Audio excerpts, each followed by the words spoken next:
Welcome, dear listeners, to Sleepy Whisper. Tonight, I invite you to make yourself comfortable. Adjust your volume to a soft level, just enough for my voice to gently accompany you. Close your eyes, rest your body, and let the world outside grow quiet. Together, we will drift slowly into sleep. This is the first story in our series of Boring History for Sleep, a gentle journey through the past, told not to excite, but to ease your mind into stillness. If you enjoy this calm storytelling, please remember to like the video and subscribe, so each night you can return here and find new stories waiting for you. Now let us begin with our very first tale, Daily Life in the Sumerian Cities. In the heart of ancient Mesopotamia, long before Rome rose or Athens debated, the Sumerian cities stretched across the fertile land between the Tigris and Euphrates rivers. And to imagine their daily life is to step back nearly 5,000 years into a world both distant and strangely familiar, a world where routine shaped existence as predictably as the rising sun, and where the hum of life unfolded in quiet rhythm, steady and unhurried, like the flow of the rivers that sustained them. The morning in a Sumerian city began with soft light seeping over the flat rooftops, clay brick houses packed closely together like a honeycomb of mud and straw, their walls sun-dried and cool against the heat of the coming day. Families stirred slowly, rising from mats laid on reed floors, stretching limbs stiff from the night, and already the faint sounds of donkeys braying and merchants calling drifted through the narrow, winding lanes.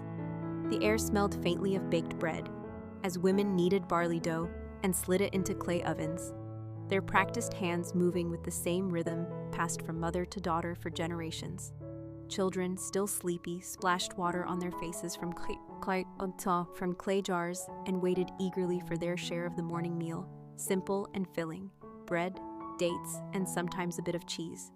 Men prepared for their duties, whether as farmers heading beyond the city gates to tend fields under the rising sun, as craftsmen sharpening tools and arranging goods, or as scribes rolling out clay tablets to impress the delicate wedge marks of cuneiform that recorded the life of their people.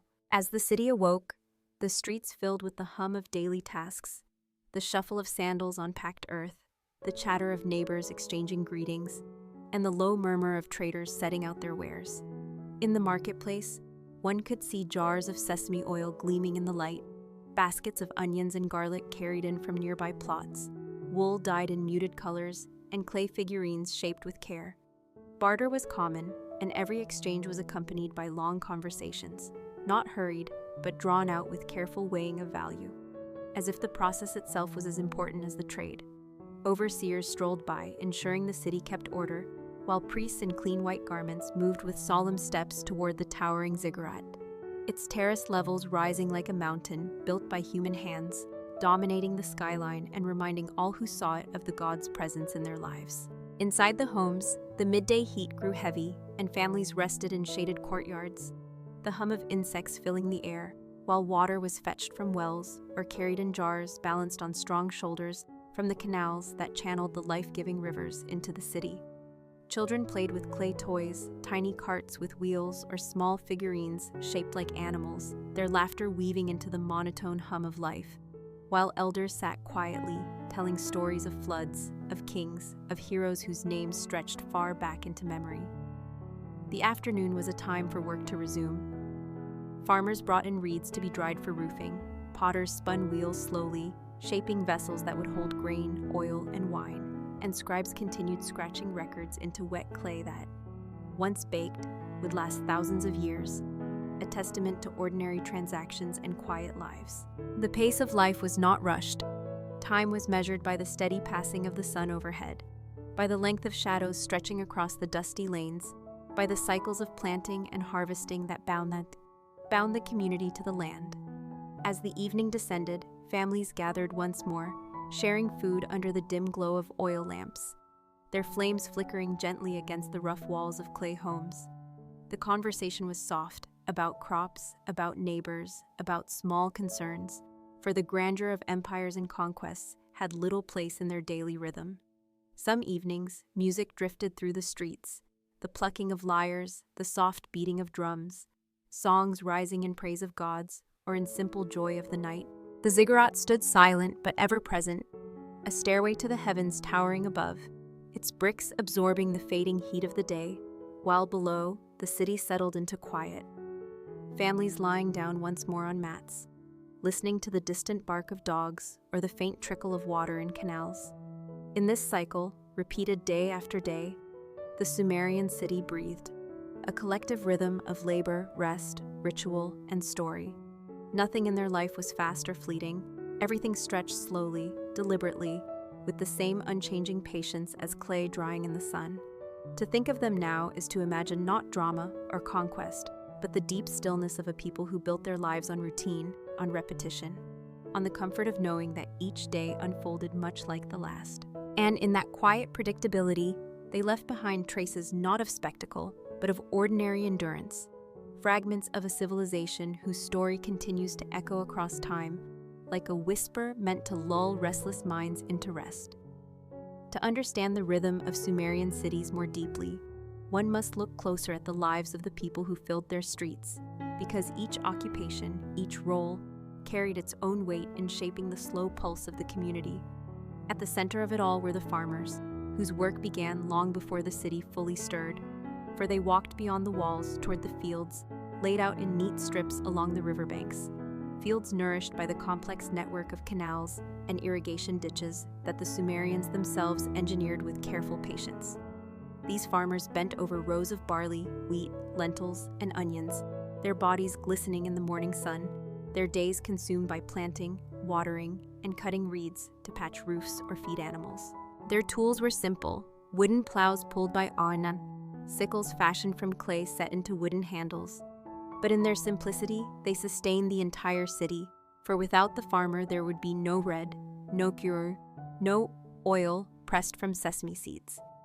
Close behind them in importance were the craftsmen, each working in small shaded workshops along the twisting lanes. Potters sat at their wheels, shaping vessels from wet clay with practiced movements that seemed more like meditation than labor. And when the vessels were baked in kilns, their reddish-brown surfaces carried the marks of human hands that had repeated the same gestures countless times before. Metal workers hammered copper into tools or ornaments, bending the glowing metal with steady hands, while weavers sat before looms, passing thread over thread to create woolen cloth that was both practical and beautiful. Every workshop smelled of labor, of clay dust, of burning wood, of molten metal, and yet none of it was frantic. For the work unfolded in steady rhythm, as if each hand knew that time was not to be conquered but endured. Scribes, meanwhile, lived another kind of life, seated cross-legged with reed styluses in hand, pressing wedge-shaped impressions into soft clay tablets that recorded everything from debts and contracts to hymns and royal decrees. To be a scribe was to belong to an educated elite, trained for years to master the careful strokes of cuneiform.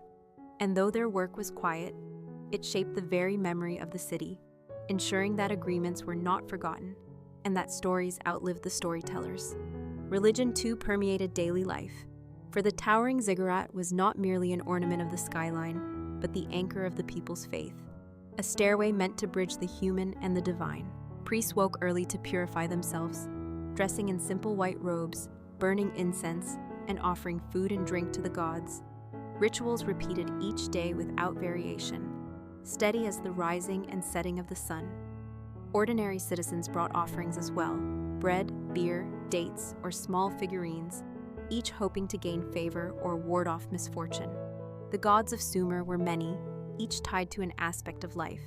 An, the god of the sky, Enlil, the god of air and authority, Inanna, the goddess of love and war, and countless others who filled the Sumerian pantheon.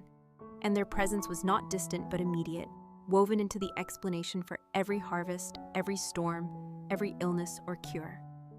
Families, at the heart of the city, lived in small 1- or 2-room houses built around inner courtyards where much of life unfolded.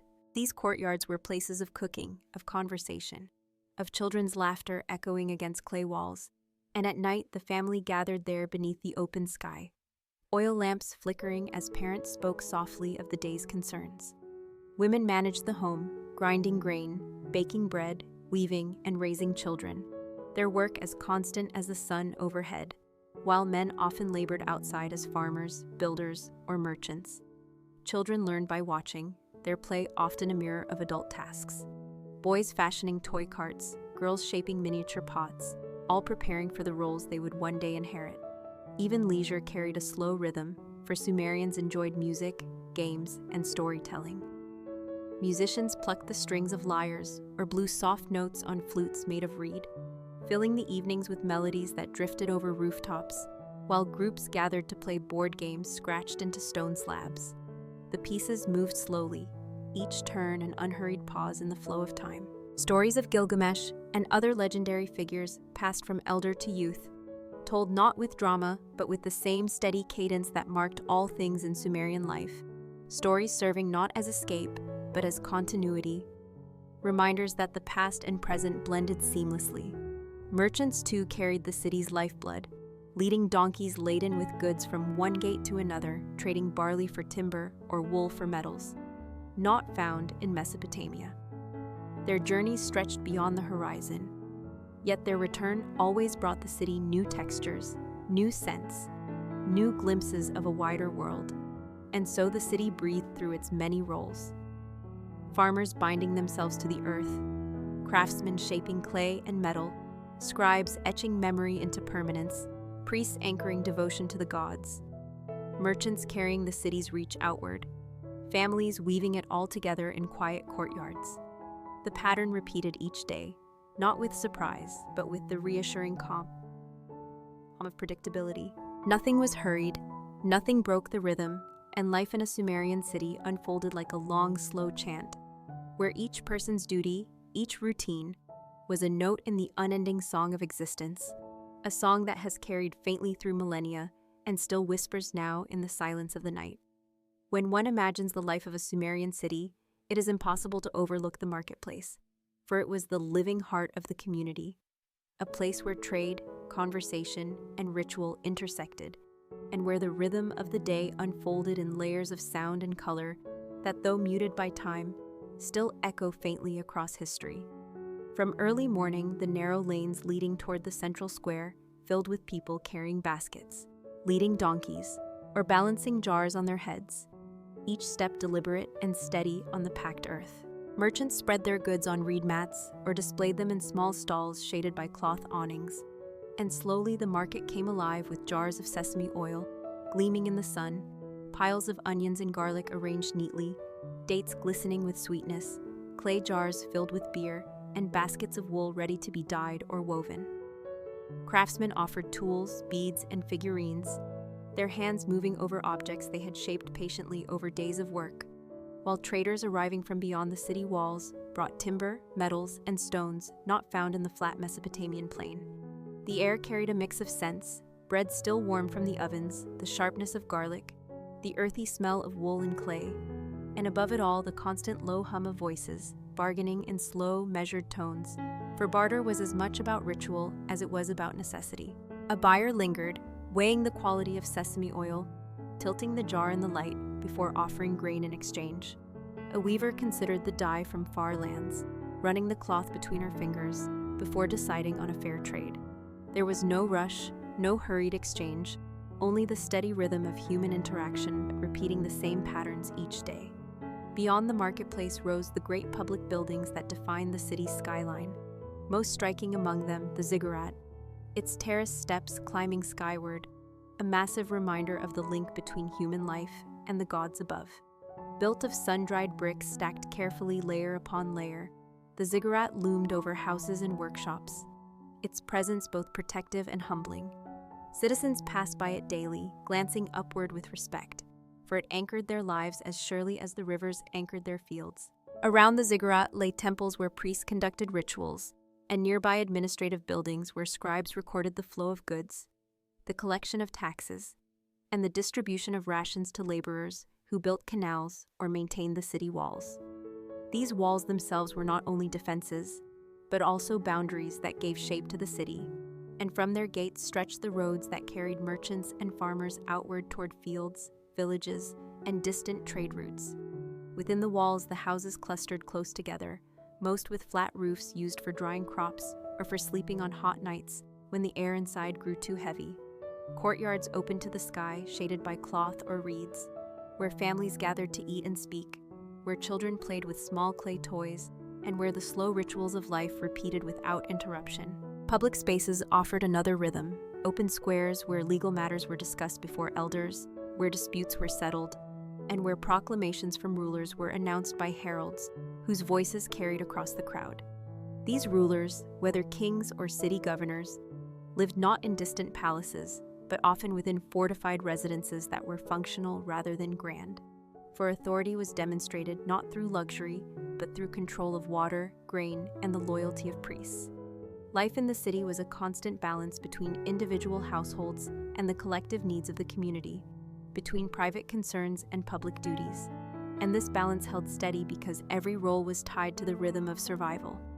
The canals that cut through the land were tended carefully, water distributed according to agreements recorded on clay tablets. The fields outside were guarded, and the grain harvested was stored in communal warehouses. Citizens relied on these systems, not with excitement, but with trust that each cycle would repeat. And in this trust lay the quiet endurance of Sumerian life.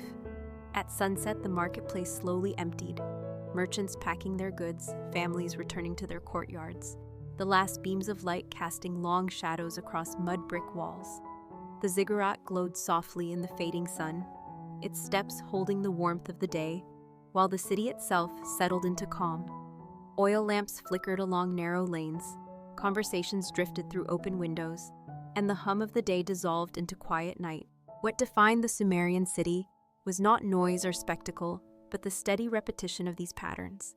A world where the marketplace, the temples, the walls, and the homes wove together into a fabric of life so consistent and predictable that even now, thousands of years later, to recount it is to hear the lull of routine, a lull that carries the listener gently toward sleep, as if the ancient city itself whispers softly across time. Among the most fascinating aspects of Sumerian cities was the way order and knowledge were woven into the fabric of daily existence.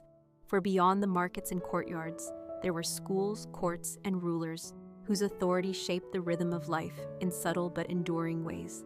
Education in Sumer was not available to all, but those who entered the path of becoming a scribe began their training at small institutions sometimes called tablet houses, where boys, often from wealthier or higher status families, spent long hours sitting cross-legged with clay tablets on their laps, styluses of reed clutched in small but determined hands. The days were repetitive, filled with copying signs again and again, memorizing lists of goods, animals, or professions, learning multiplication tables and proverbs, and slowly mastering the art of cuneiform. Teachers, often strict, corrected mistakes harshly, for precision was the essence of writing. And though the lessons might seem tedious, the role of the scribe was honored, for to write was to preserve memory and to give permanence to agreements that held the city together. Outside the schools, justice was another layer of daily life. And in Sumer, justice was not abstract, but practical, carried out in open spaces where disputes were heard before elders or appointed officials. If two farmers disagreed over the boundary of their fields, witnesses were called, records consulted, and a decision made, not hurried, but with deliberate care to ensure balance. If a merchant was accused of cheating, his goods might be weighed publicly, and the truth decided by evidence and testimony. The concept of law was still taking shape, but already the Sumerians understood that order required rules, and these rules needed to be enforced consistently. Punishments could vary, sometimes restitution in goods, sometimes physical penalties, but the underlying purpose was always the restoration of harmony in the community. Above all of this stood the king, or Lugal, whose authority was both political and sacred. He was seen not only as a leader of armies and manager of canals, but also as the chosen intermediary between the people and the gods.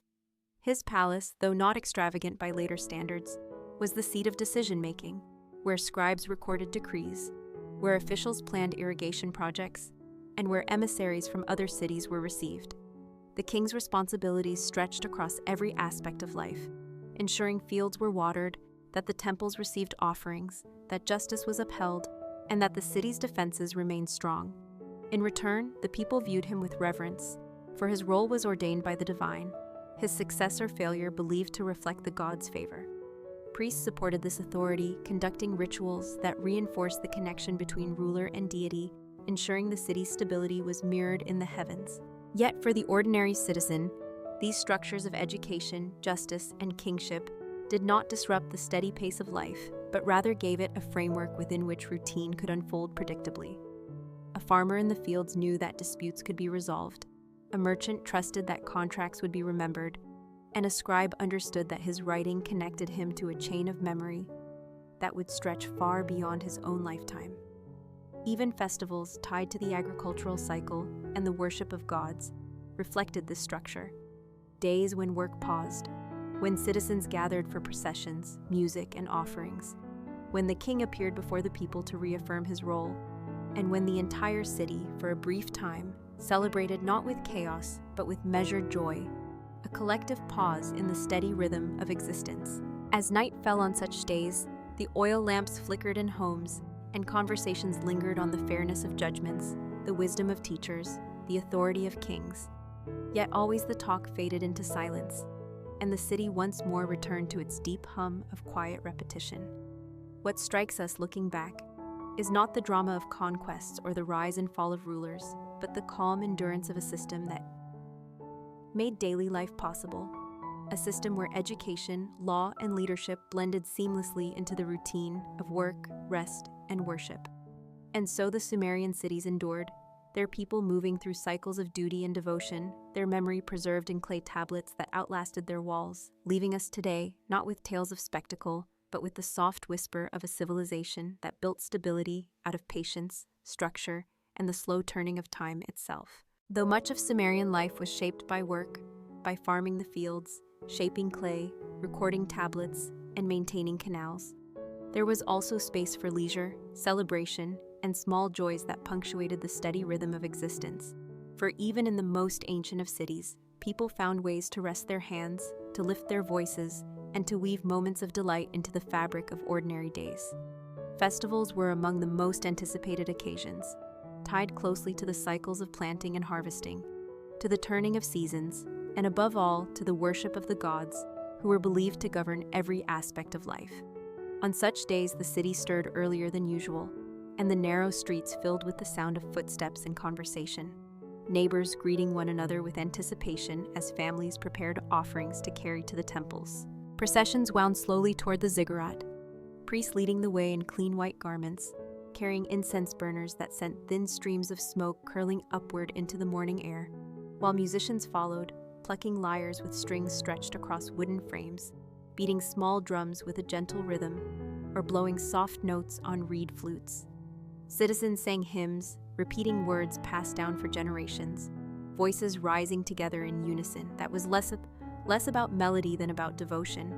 And all the while the ziggurat loomed above, a silent reminder of the bond between earth and heaven. Offerings were laid before statues of the gods, bread, beer, dates, oil, and sometimes small carved figurines, each gift a gesture of gratitude or a plea for favor. After rituals ended, the city turned to celebration, and for once the pace of life quickened slightly, though never into frenzy.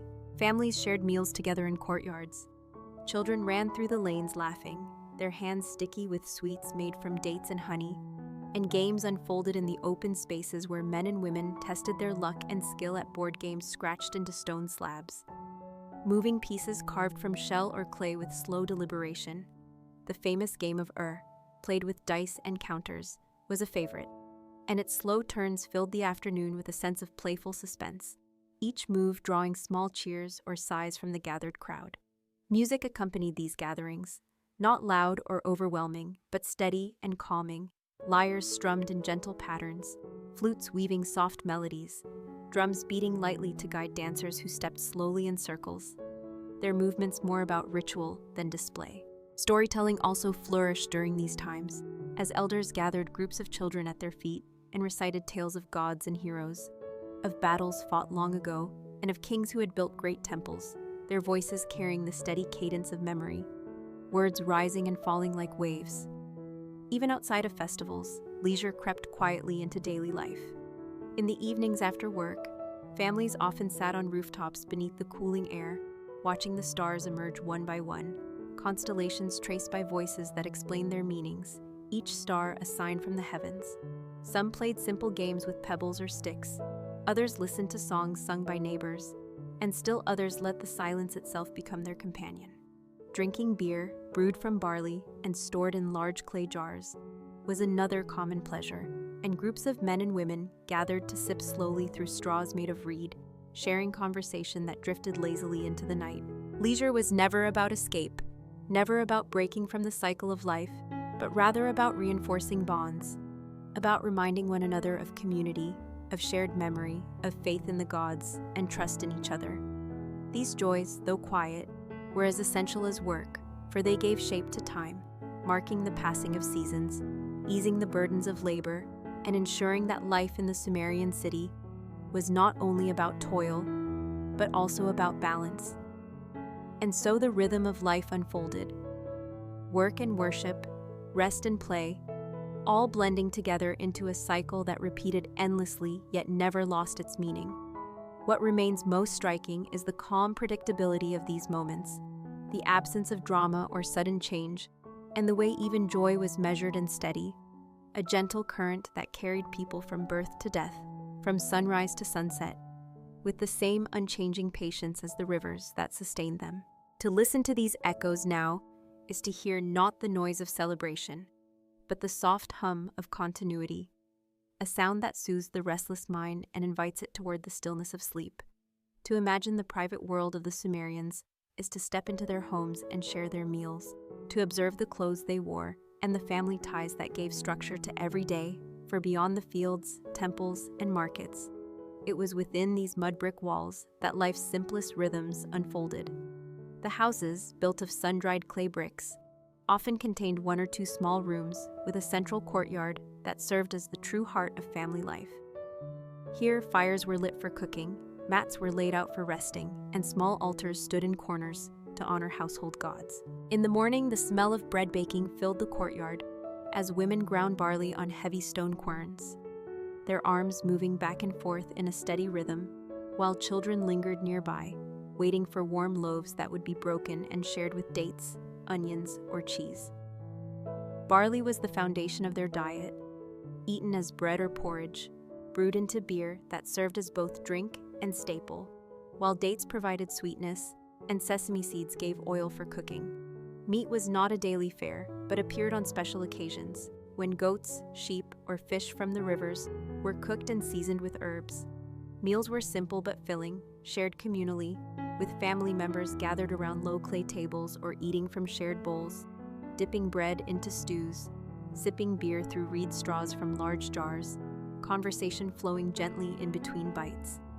Clothing reflected both practicality and status. Most men wore simple skirts made of wool or linen, belted at the waist, leaving the upper body bare in the heat, while women wrapped themselves in longer garments that covered more fully, often pinned at the shoulder with a clasp, and sometimes adorned with fringe.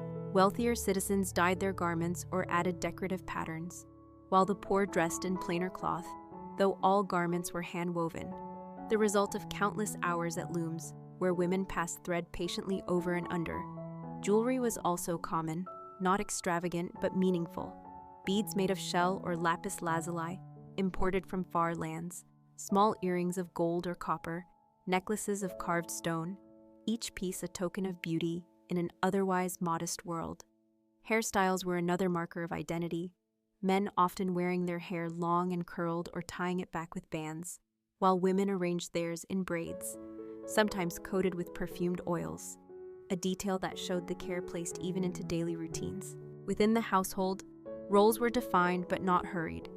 Women oversaw food preparation, weaving, and the upbringing of children, while men often worked outside, though both returned to the courtyard, where family ties were reaffirmed. Elders held authority, offering wisdom through stories, recalling floods that had reshaped the land or kings who had built temples, their words carrying the weight of experience. Children imitated adult tasks in their play, molding small clay animals, pretending to weave, or herding goats in miniature games, their laughter echoing softly against the clay walls. In the evenings, families reclined on mats, the flicker of oil lamps casting long shadows, while the sounds of the city faded into night, distant dogs barking, the murmur of neighbors, the occasional cry of an infant carried on the still air. Rest came early, for the day's work began again with the rising sun, and though tomorrow would be much the same as today, there was comfort in that sameness, in the knowledge that the rivers would flow, the fields would grow, the gods would be honored, and the household would endure. What strikes us is not the grandeur of their meals or the splendor of their clothing, but the quiet regularity of it all, the way nourishment and attire, family and faith, blended seamlessly into a cycle that never broke, a cycle whose predictability provided both stability and peace. To dwell in such a home was to live surrounded by clay walls and familiar voices, by the smell of bread and oil, by the hum of conversation and the warmth of family bonds. And it is in these ordinary details that the Sumerian cities truly lived, leaving us not with spectacles of wealth, but with whispers of a life both humble and enduring, a life that even now drifts like a lullaby through time. To understand the deeper rhythm of Sumerian life, one must look at the people within the walls of the city, the roles they carried, and the bonds they shared.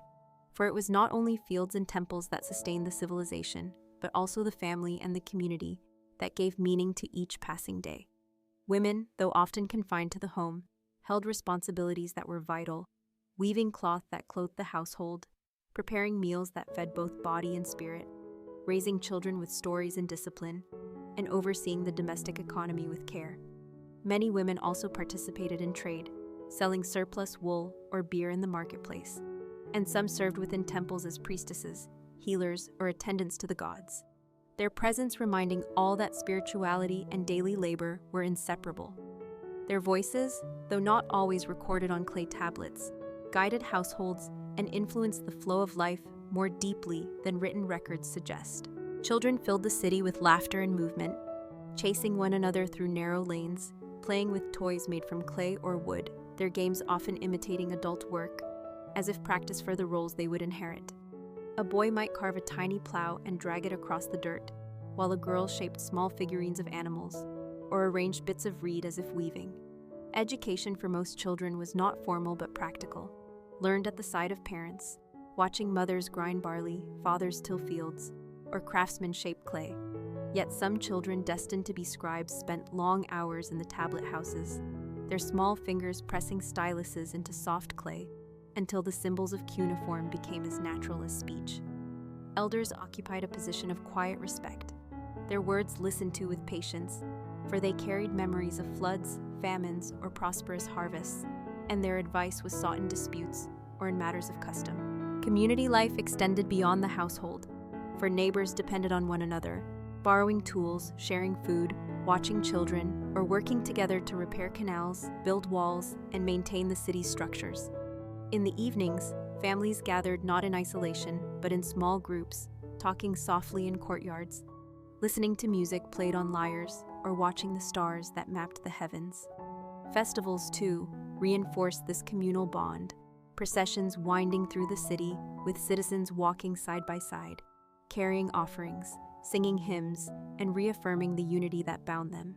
The poor and the wealthy, though separated by possessions, shared the same streets, the same water from canals, the same prayers offered at temples, and this closeness created a shared identity, a recognition that survival depended on cooperation as much as on individual effort. Even disputes were communal affairs, judged in public spaces where testimony was heard and decisions made by elders or officials, ensuring that justice was not hidden but woven into the life of the city itself. These interactions, repeated endlessly, created a fabric of trust that allowed Sumerian life to endure across centuries. Women teaching daughters to weave, men passing knowledge of plowing to sons, elders recounting stories to children, neighbors lending tools, priests leading rituals, rulers issuing decrees, scribes recording contracts, merchants returning from distant lands with goods. All of these roles overlapped like threads in a cloth, each necessary, none standing apart. What endures most strongly in memory is not the individual, but the community. The sense that each life was part of a whole, that each task, however small, contributed to the steady hum of the city. And so the Sumerian cities endured, not through spectacle, but through this quiet web of interdependence, a web that carried families across generations and left behind traces in clay, in brick, in whispered stories that still echo now. To picture them is to feel the calm of a society bound by routine, where women guided homes, children learned through play, elders offered wisdom, and neighbors lived side by side, repeating the same patterns of life until they became as natural as breathing, as soothing as the rivers that flowed past their walls, carrying their whispers into eternity. Religion in the Sumerian cities was not a distant concept, but a presence that touched nearly every hour of the day, woven into the rising of the sun, the tending of fields, the baking of bread, and the governing of the city itself. For the people of Sumer believed that their gods shaped all things, and that human survival depended on honoring these deities through ritual and devotion. Each city was thought to be under the protection of a particular god or goddess, whose temple stood at the center of civic life, and around this temple daily rituals unfolded with unwavering regularity. Priests awoke before dawn, bathing and purifying themselves, donning white garments that symbolized their closeness to the divine, and preparing offerings of bread, beer, oil, and incense. As the first light of the sun touched the ziggurat's massive bricks, smoke rose into the air, carrying prayers heavenward, a signal to the people that the gods had been honored and that the day could proceed in harmony. Ordinary citizens participated as well, bringing small gifts to temples, whether a portion of grain, a crafted figurine, or a libation of beer poured carefully at the altar. The pantheon itself was vast and complex, filled with deities who represented the forces of nature and human experience. And the god of the heavens, Enlil, the god of air and authority, Enki, the god of wisdom and water, Utu, the sun god who illuminated the world, Nana, the moon god who governed the cycles of time, and Inanna, the powerful goddess of love and war, whose dual nature reflected both fertility and destruction. To the Sumerians, these gods were not abstract ideals, but beings whose moods and decisions shaped floods, harvests, storms, and peace, and so their worship was careful, precise, and continuous. Festivals honoring the gods marked the turning of seasons, days when processions wound through the streets, statues of deities carried aloft on platforms, hymns sung by choirs, drums and lyres played in rhythmic patterns that echoed against the mud brick walls, the entire city pausing to join in collective reverence. In these moments, the separation between ordinary life and divine presence blurred, and the people felt themselves part of a greater order. Rituals were also practical, believed to secure fertility of fields, protection from disease, and stability for rulers. And in this way, the everyday and the sacred were never apart. Within temple walls, scribes recorded offerings and rituals on clay tablets, ensuring that the memory of devotion itself was preserved, while priests interpreted omens, reading the stars, or examining the entrails of sacrificed animals to divine the will of the gods. The people did not see these acts as strange, but as necessary, for uncertainty was explained by divine intention, and the cycles of fortune and misfortune were all attributed to the shifting favor of the pantheon. At home, families also honored the gods in smaller ways, keeping figurines on household altars, pouring small libations before meals, whispering prayers for health and safety. The gods were everywhere, in the rush of the river, in the glow of the moon, in the silence of night, in the cries of newborns, and in the final breath of the dying. To live in a Sumerian city was to accept that all things rested on divine will, and to maintain one's place in the world was to fulfill the rituals that kept harmony between heaven and earth. The ziggurat itself, towering high above the city, embodied this connection, its terraced steps believed to bridge the human and the divine. And climbing it was an act of devotion, a reminder that life was lived always under the gaze of gods. Yet what is striking when we imagine this world is not only the grandeur of temples or the complexity of rituals, but the steady patience of faith, the way devotion became routine, as predictable as the rising of the sun. To the Sumerians, worship was not about passion or spectacle, but about continuity, about ensuring that each day began and ended with acknowledgement of forces greater than themselves. And so their cities breathed with this rhythm, their lives framed by prayers, their hopes entrusted to deities who watched from above, and in this endless repetition lay both stability and peace, a spiritual hum that lulled anxiety and anchored existence. To hear it now is to imagine the whisper of incense smoke, the faint echo of drums, the quiet murmur of prayers rising together, carrying across time like a gentle chant meant not to stir the heart, but to ease it toward calm. Though the daily rhythm of the Sumerian cities was marked by farming, trade, worship, and family, there was always an undercurrent of caution, for the world beyond their mud brick walls was uncertain, and the threat of conflict shaped much of their existence. The flat plains of Mesopotamia offered fertile soil but little natural defense. No mountains to shelter behind, no forests to conceal movement, only open land stretching far in all directions. And so the Sumerians built walls of clay brick, high and thick, surrounding their cities like protective arms. These walls were not grand fortifications of later empires, but practical barriers that slowed invaders and reassured citizens, their gates guarded by watchmen who controlled the steady flow of farmers, traders, and travelers in and out. Military service was not a separate profession for most, but a duty that fell upon ordinary citizens when called, and so farmers who plowed fields by day might, in times of conflict, take up spears, axes, or slings to defend their city. Weapons were simple yet effective: spears tipped with sharpened copper, bows strung with gut, stones hurled from slings with surprising force, and shields made of wood covered in leather. When battles occurred, they were not the sweeping campaigns of later history, but short, sharp clashes over water rights, disputed fields, or trade routes, for in a land where survival depended on canals and crops, control of irrigation was as valuable as gold. Armies gathered in the dust outside the city walls, soldiers lining up in close ranks, banners raised to show which god or king they fought for. And though the clash was fierce, it was often brief, with victory decided quickly and the defeated forced to yield water, land, or tribute. Rulers, the Lugals, bore responsibility for leading these campaigns, and their authority rested heavily on their ability to protect their people and secure resources. Victories were recorded on clay tablets or carved onto stone monuments, praising kings who brought security, while defeats were explained as the displeasure of the gods, requiring renewed devotion at temples.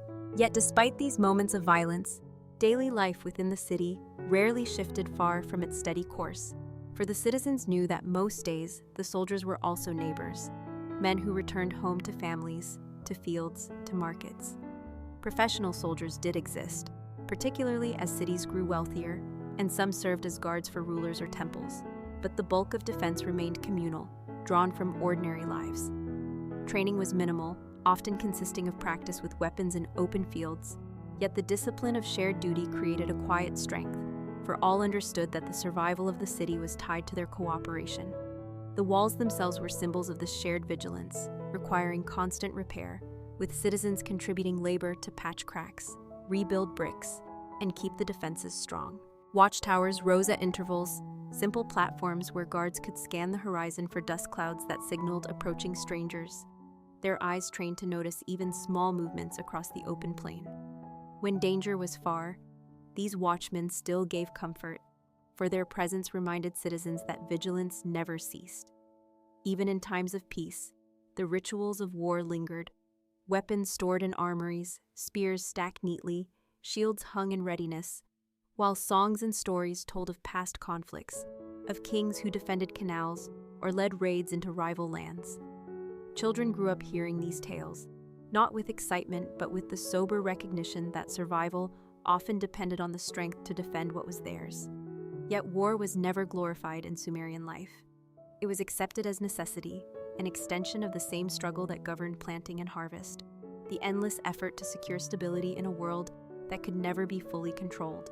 And so the military presence in Sumerian cities was not overwhelming but constant, a quiet layer of life beneath the louder rhythms of work and worship, a reminder that even as families baked bread, priests offered prayers, and merchants traded goods, the walls stood firm, the guards watched, and the community held together, prepared for whatever challenges might come. To picture it now is to see not the chaos of battle, but the calm endurance of preparation, the slow maintenance of defenses, the steady readiness of ordinary people who balanced plows and spears, who carried both baskets of grain and shields of wood, their lives shaped by the need to protect what they had built. And in that balance between creation and defense lay the true resilience of the Sumerian cities, a resilience that whispered not of conquest, but of survival, the quiet strength of a people determined to endure. When we reflect upon the Sumerian cities and the lives that moved quietly within their mud brick walls, What lingers most is not only their daily routines, but the legacy they left behind. For though their voices have long since faded into silence, their inventions and ideas have traveled across time, shaping civilizations that followed and whispering still to us in the present. The most enduring gift of the Sumerians was writing itself, the careful wedge-shaped impressions of cuneiform pressed into soft clay with a reed stylus, a system first born from the need to record grain and goods, debts and offerings, but soon expanding to capture laws, hymns, myths, and even the earliest literature known to humankind. The Epic of Gilgamesh, preserved on clay tablets, is not only a story of kings and gods, but a reflection of human longing, friendship, and mortality, echoing across thousands of years to remind us that our questions and fears have always been the same. Their advances in mathematics were equally profound. A base 60 system that gave us the division of the hour into 60 minutes and the circle into 360 degrees. Concepts so embedded in our lives today that we hardly recognize their ancient origins. In agriculture, they perfected irrigation, digging canals and channels that turned the unpredictable floods of the rivers into a controlled flow that fed fields, supported cities, and taught future civilizations the value of engineering the land.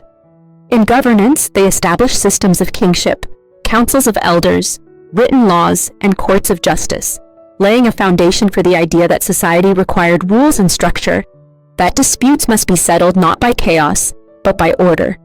In religion, they built towering ziggurats that reached toward the heavens, shaping the architecture of sacred spaces for centuries to come, their belief in a divine presence woven into every act of daily life.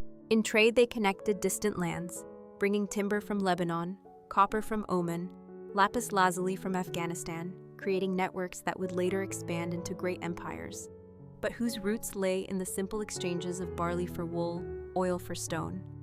Even their leisure has endured, for the board game of Ur, with its dice and counters, remains one of the oldest known games, a reminder that play and chance have always accompanied human work. And yet what is most striking is that all these advances were not born from haste or spectacle, but from the steady rhythm of ordinary lives, from farmers tilling fields, from scribes pressing marks into clay, from women weaving cloth, from priests offering prayers, from children playing in courtyards, from guards watching the horizon. The Sumerians did not seek immortality, yet in their patient routines they achieved it, leaving traces in clay tablets that endure long after their walls crumbled. Their story is not one of sudden brilliance, but of continuous endurance, of small daily acts repeated until they shape the course of history. To listen to their whispers now is to feel the calm of their legacy, the way their routines became foundations, the way their inventions became our habits, the way their quiet lives became the roots of civilization itself.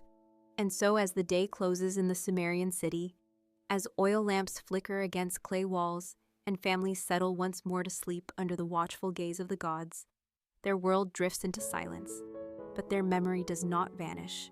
It flows forward, like the rivers that sustained them, carrying the essence of their lives into ours, a reminder that even the simplest routines can shape eternity.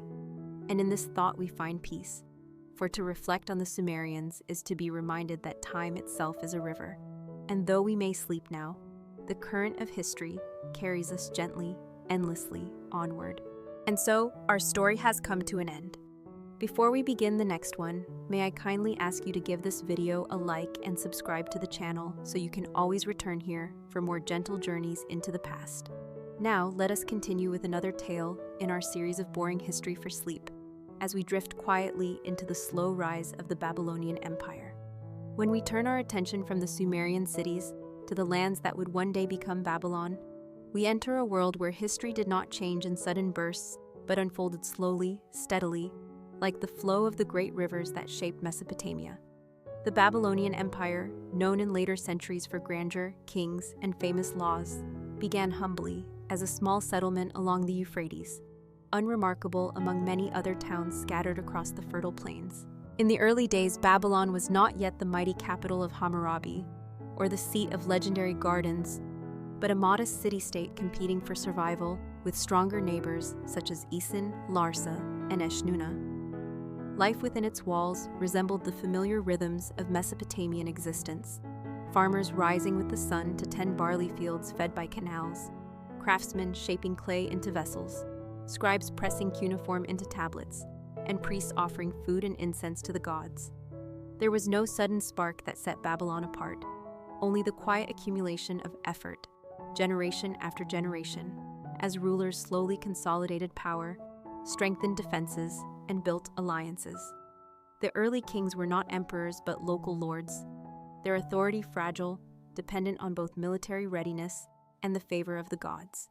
They organized irrigation, oversaw harvests, and ensured canals flowed, for control of water was the essence of power in Mesopotamia. Trade too played its role, as merchants carried goods along the river routes, exchanging grain, wool, and oil for metals and timber from distant lands. The city grew gradually, its mud brick houses clustering more tightly, its walls rising higher, its temples gaining more prominence. Unlike the sudden rise of later empires, Babylon's early growth was quiet, a slow gathering of strength that went almost unnoticed by its contemporaries. In the surrounding plains, rival city-states often clashed, armies marching across the flatlands in disputes over water rights or fertile fields, and Babylon, though small, endured by choosing wisely when to fight, when to yield, and when to wait. This patience would become its greatest strength. For while other cities exhausted themselves in constant conflict, Babylon survived, its rulers learning from victories and defeats alike, its scribes recording careful agreements and treaties, its priests maintaining steady devotion that reassured the people. The gods of Babylon, especially Marduk, began to take a central role in shaping the city's identity. At first, Marduk was a relatively minor deity, but as the city gained power, so too did his prominence, with rituals slowly elevating him above others, symbolizing the city's growing ambition. Families within Babylon lived as they always had in Mesopotamia, in small houses clustered around courtyards, eating bread and dates, drinking beer brewed from barley, weaving wool into cloth, and telling stories under the stars. Children played with clay figurines, elders recounted tales of floods and kings, women managed households, men balanced farming and military duty, and through this unchanging routine, the city found resilience. It was not grandeur but endurance that defined Babylon's beginning. Each canal dug, each wall repaired, each offering given at the temple contributed to the slow rise that would one day transform a small settlement into an empire. The story of Babylon's rise is not one of sudden conquest, but of persistence, of careful adaptation to a land where rivers gave life, but also demanded vigilance, where neighbors threatened but also taught lessons, where gods inspired both fear and hope. In the evenings, as oil lamps flickered in modest homes and the ziggurat loomed faintly against the night sky, the people of Babylon could not have imagined the legacy their city would one day carry. Yet in their patient routines, they laid the foundations of greatness. To picture this beginning is to see not triumph, but quiet preparation, not spectacle, but slow endurance, a reminder that even the greatest empires are born from the hum of ordinary lives repeating their tasks day after day until the weight of centuries transforms them into history. And so Babylon's story began, softly, like a whisper, rising over the plains, destined to grow louder with time, but at first no more than a steady rhythm of survival, of devotion, of persistence, that would one day change the course of the ancient world. In the early centuries of Babylon's existence, the kings who ruled were not yet the mighty conquerors remembered in later history, but local leaders struggling to hold a fragile city together. Their reigns marked more by endurance than by glory, and their achievements measured in canals maintained, treaties secured, and temples repaired. These first rulers were sometimes little more than governors under the shadow of stronger powers, acknowledging the dominance of neighboring cities like Isin or Larsa when necessary, paying tribute when force demanded it, yet always seeking opportunities to assert independence when the balance of power shifted. Their names are recorded on clay tablets, sometimes only fragments, their deeds remembered not in dramatic campaigns, but in the quiet acts of governance that kept their people alive. They oversaw the irrigation works, ensuring the canals drawn from the Euphrates flowed smoothly into the fields, for in Mesopotamia, the control of water was the true measure of authority. They commissioned the construction of city walls, not grand fortresses, but steady barriers of mud brick that needed constant repair, their strength lying less in their height than in the sense of safety they offered to citizens. They supported the temples, granting offerings to the gods, especially to Marduk, whose cult grew slowly but steadily in importance, each ritual and festival reinforcing the city's identity as distinct among its rivals. These early kings also relied heavily on scribes and administrators, men who recorded contracts, measured fields, and kept track of debts, for written records were a tool of power, allowing the ruler to extend his influence beyond his immediate presence, embedding his authority into the daily transactions of his people. Warfare, when it came, was often limited and pragmatic. Raids to seize water rights, skirmishes to defend farmland, or opportunistic campaigns when a neighbor weakened. Victories brought prestige, yet survival itself was considered a triumph, for the small city of Babylon endured where many might have fallen. In these centuries, the city's rulers learned the delicate balance of Mesopotamian politics, sometimes resisting, sometimes yielding, sometimes forming alliances sealed by marriages or treaties.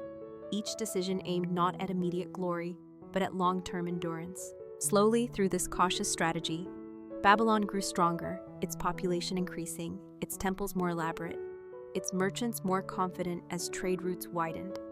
The rulers were remembered less as warriors than as caretakers, steady hands guiding the city through turbulent times, laying foundations that would one day allow more ambitious kings to build upon their legacy.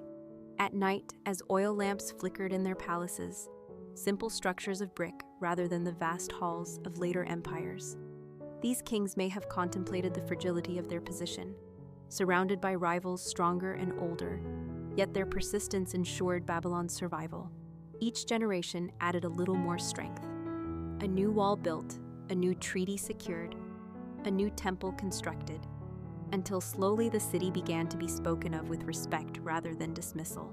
And so the rise of Babylon was not sudden, but patient, a slow gathering of authority that mirrored the very rhythm of Mesopotamian life itself, steady as the rivers that nourished the land. To picture these early kings is not to see crowns of gold or vast armies, but men presiding over clay tablets, inspecting canals, offering sacrifices, and reassuring citizens that their city endured, their steady leadership ensuring that Babylon would not vanish, but would, in time, emerge as one of the greatest centers of the ancient world.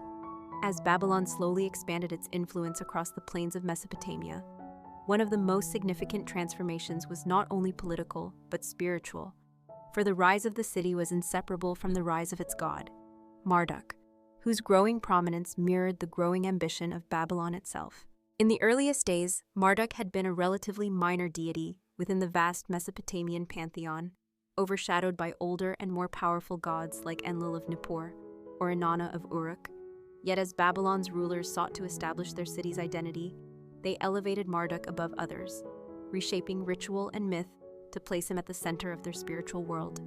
Temples dedicated to Marduk were expanded, offerings increased, and festivals reoriented to honor him as the protector of Babylon, his power symbolizing not just divine favor, but the city's claim to greatness.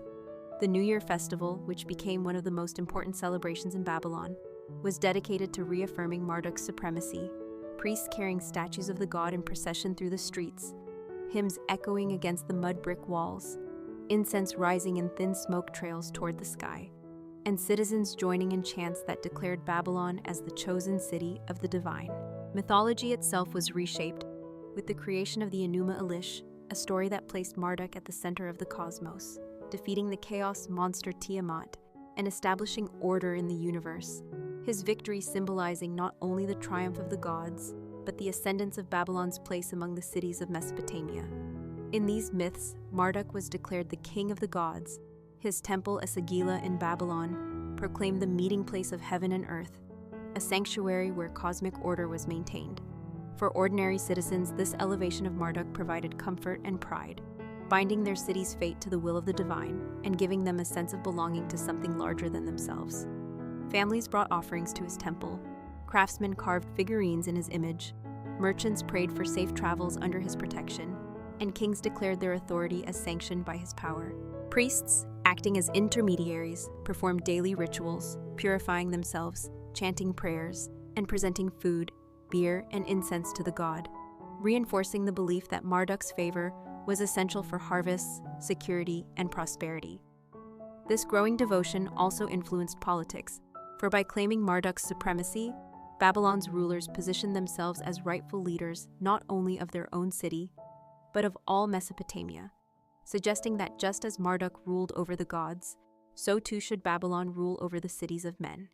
Rival states resisted this claim, still loyal to their own gods and traditions, yet slowly the idea took root, strengthened by the patience of Babylon's rulers who continued to weave Marduk's name into treaties, hymns, and laws. What makes this development striking is not its speed, but its steady progression. For the elevation of Marduk unfolded gradually over generations, each ruler building upon the work of his predecessor, each festival slightly more elaborate, each myth slightly more central, until eventually Marduk was not only the god of Babylon, but the supreme deity of Mesopotamia itself. In the quiet rhythm of daily life, this meant that citizens heard his name in prayers each morning, saw his image in temples, celebrated his power in festivals, and lived with the assurance that their city was divinely chosen. And so, the spiritual rise of Marduk became the foundation for the political rise of Babylon, faith and power reinforcing one another until the city's identity was inseparable from its god. To imagine this world is to hear the steady beat of drums during festival processions, the murmur of priests chanting at dawn, the whispers of families offering bread at altars, all of it blending into a spiritual hum that tied Babylon's destiny to Marduk's supremacy. This quiet but powerful transformation ensured that when Babylon eventually stepped onto the larger stage of history, it did so not only with soldiers and rulers, but with the conviction that the very cosmos had decreed its place, a belief that gave the city both patience and resilience as it slowly rose toward empire. The slow ascent of Babylon cannot be understood without considering the role of trade and economy. For while temples and armies shaped power, it was the steady flow of goods along the rivers and roads of Mesopotamia that gave the city its resilience and allowed it to grow beyond the limits of its walls. Situated along the Euphrates, Babylon was blessed with access to one of the great arteries of the ancient world, a river that carried boats laden with grain, wool, oil, dates, and clay jars, linking fields to markets and markets to distant lands. Merchants in Babylon worked not in haste, but with the patient calculation of men who knew that prosperity was built over generations, and they became skilled at managing exchanges that went far beyond simple barter. Contracts scratched into clay tablets recorded debts, promises, and deliveries, ensuring that goods moved with a trust that was formalized and preserved. And this system of written accountability gave Babylonian trade a stability rare for its time. Grain was the lifeblood of the city, harvested in abundance from irrigated fields and stored in great communal warehouses. But it was not enough to sustain ambition, for Mesopotamia lacked timber, stone, and precious metals. Thus merchants traveled outward, forming networks that stretched west to the Levant, east to Elam, north toward the mountains of Anatolia, and south to the shores of the Persian Gulf. They brought back cedar wood, copper, tin, and lapis lazuli, materials that were transformed by Babylonian craftsmen into tools, ornaments, and offerings for the temples. Each exchange strengthened the city's influence, for Babylon did not rise only by the sword, but by the steady weaving of economic ties that bound distant regions into its orbit. Within the city itself, the marketplace thrived, a daily hum of voices bargaining over jars of oil, bundles of reeds, loaves of bread, and dyed wool, the rhythm of commerce blending seamlessly with the rhythm of worship and family life. Farmers brought their surplus to sell, women carried woven cloth to trade, fishermen displayed their catch from the river, and craftsmen offered clay vessels, copper tools, and carved figurines. The market was more than an economic hub. It was the beating heart of the community, a place where neighbors met, where news traveled, where the city's identity as a center of exchange was reinforced each day. Taxes collected in grain or goods supported the temples and the rulers, and in return, the kings invested in canals, walls, and warehouses, infrastructure that ensured trade continued smoothly. The economic strength of Babylon grew not in sudden bursts, but in steady increments, each generation adding new connections, new markets, new contracts etched in clay. Over time, Babylon became known as a place where goods could be trusted, where agreements were honored, where scribes recorded every exchange with precision. This reputation spread quietly across Mesopotamia, and with it the city's influence expanded far beyond its walls.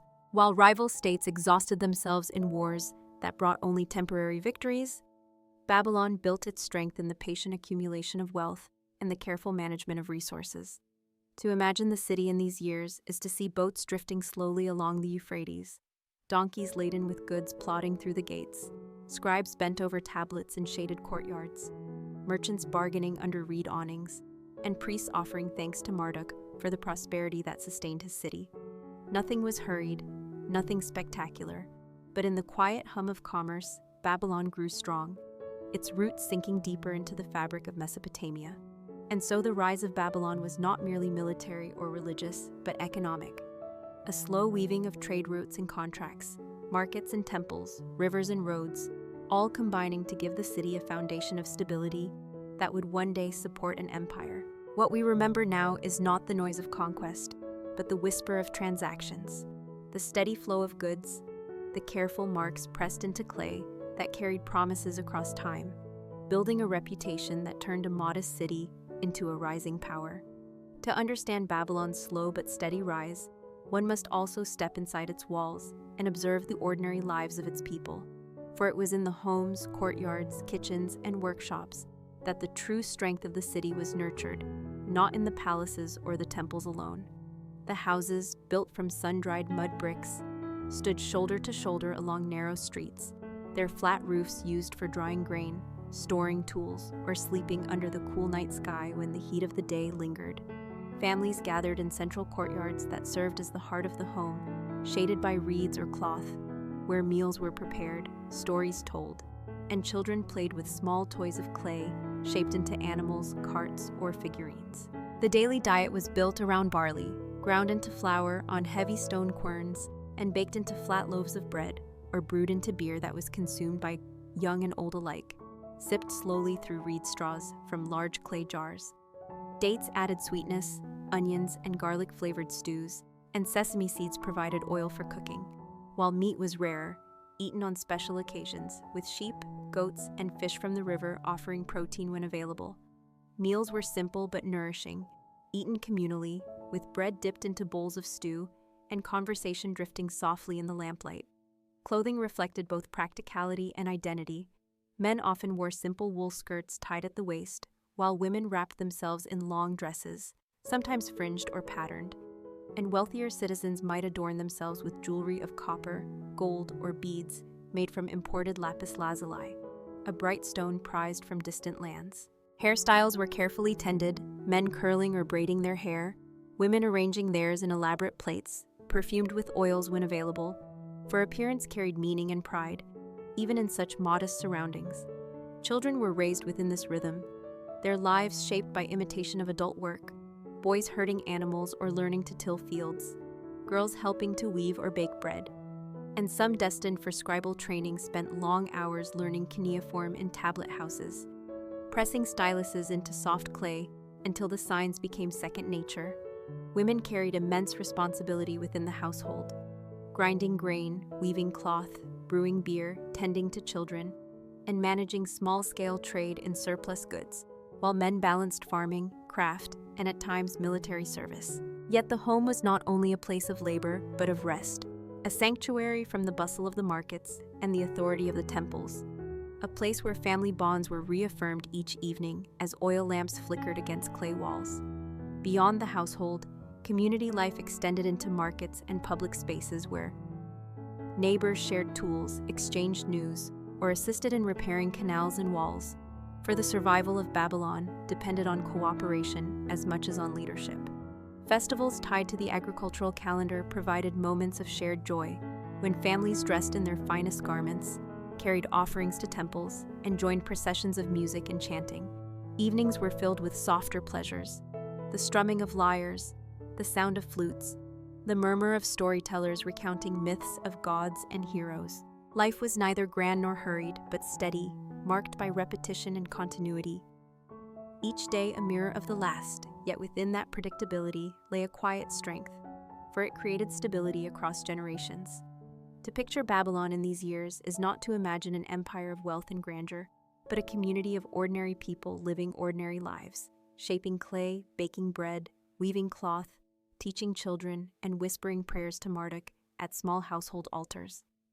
These humble routines, repeated endlessly, gave Babylon the resilience to endure and the foundation to grow. For while kings and priests sought power, it was the patient endurance of families, bound together in daily life, that carried the city forward. And so the story of Babylon's rise is not only written in conquests and temples, but also in the quiet hum of households, in the smell of bread baking, in the murmur of neighbors in the marketplace, in the laughter of children playing with clay toys, in the flicker of lamps at dusk. It is in these details that we glimpse the true spirit of Babylon. Not sudden brilliance, but slow endurance. Not spectacle, but continuity. A way of life so steady that it laid the groundwork for empire long before the empire itself was born. As Babylon continued its slow ascent from a modest city-state into a power of regional importance, one of the quiet but most influential developments was the shaping of education, law, and social order, for these provided the framework that held the community together long before armies or monuments declared its greatness. Education in Babylon was centered on the training of scribes, young boys from families with enough means to support years of study, who sat for long hours in the dim light of tablet houses. Clayboards balanced on their knees, reed styluses pressed carefully into the wet surface as they copied symbols over and over again. The lessons were repetitive, harsh, and demanding, drilling not only literacy, but mathematics, multiplication tables, and lists of words that covered every aspect of life, animals, professions, tools, and goods, until the student could record with precision the contracts and decrees that ran the machinery of the city. Teachers enforced discipline with strict punishments, believing that accuracy was not a skill but a duty, and those who mastered the craft of writing gained access to positions of influence.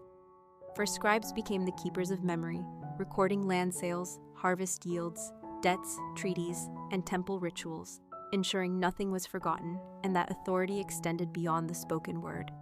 Alongside this world of writing came the shaping of law, for the Babylonians inherited and refined a tradition of justice already practiced in Mesopotamia, where disputes were settled by elders or judges in public spaces.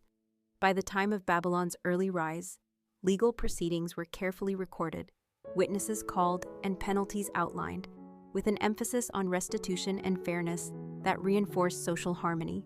Though the famous Code of Hammurabi would come later, the groundwork for such codification was already present.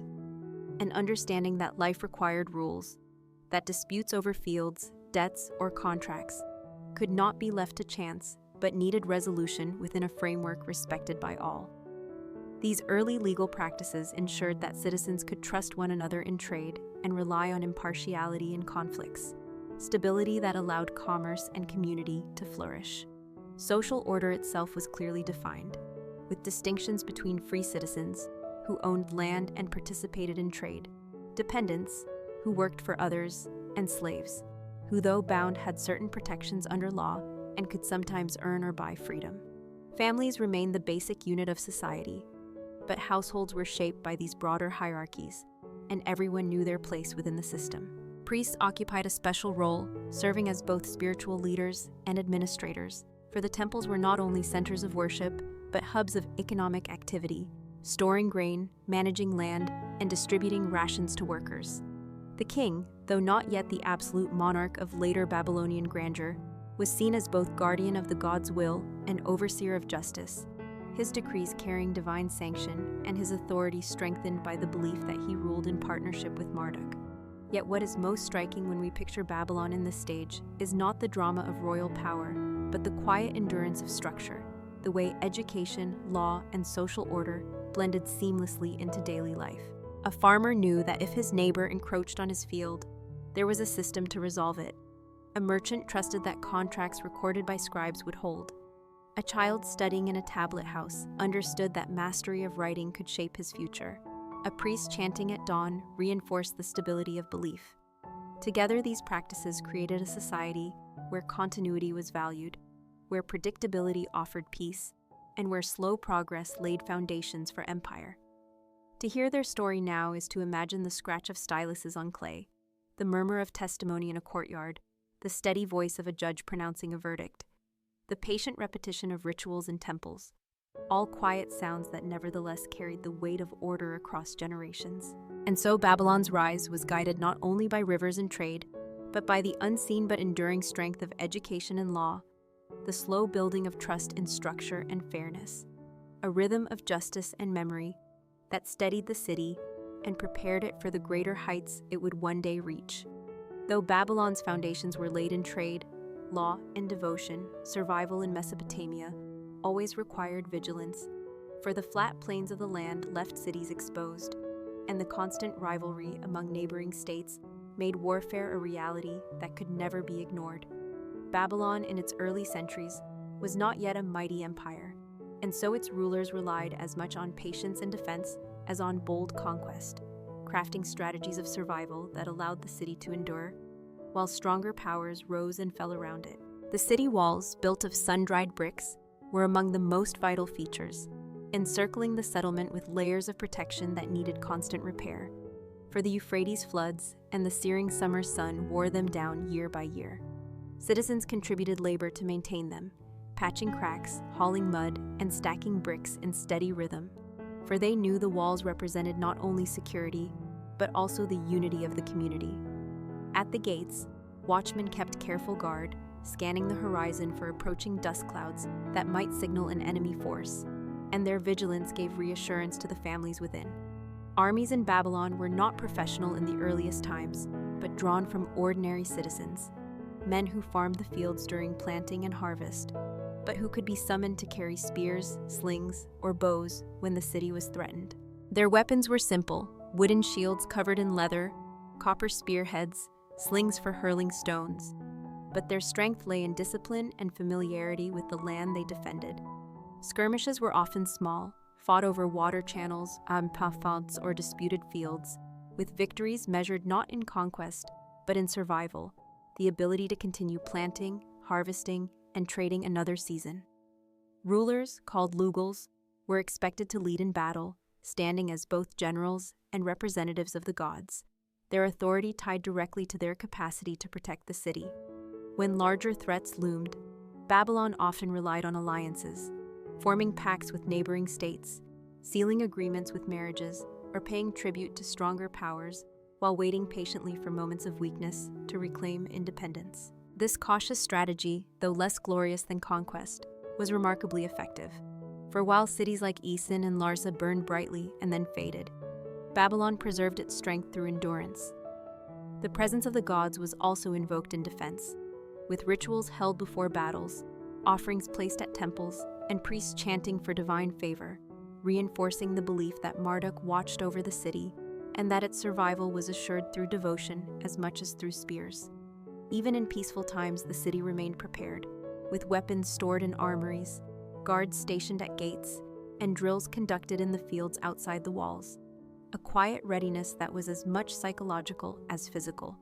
The citizens lived with the knowledge that their safety depended on vigilance, and so the rhythm of war, like the rhythm of farming and trade, was woven into their daily existence. Yet despite this ever-present shadow, life continued in calm patterns.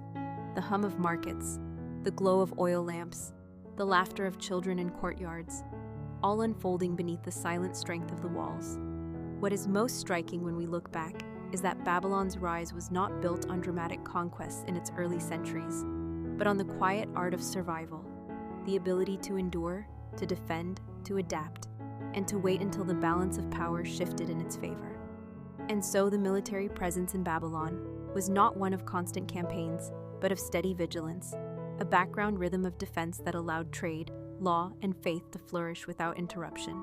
To imagine this is to see not the noise of clashing armies, but the slow maintenance of walls, the steady eyes of guards scanning the horizon, the measured steps of farmers who carried both plows and spears, their lives shaped by the delicate balance between creation and defense.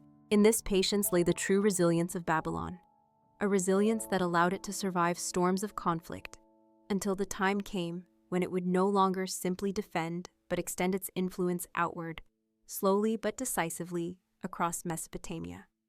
While much of Babylon's early history was marked by patient survival and careful strategy, the life of its people was not only about work, trade, or defense, but also about the rhythms of faith, celebration, and joy that gave color and meaning to their existence.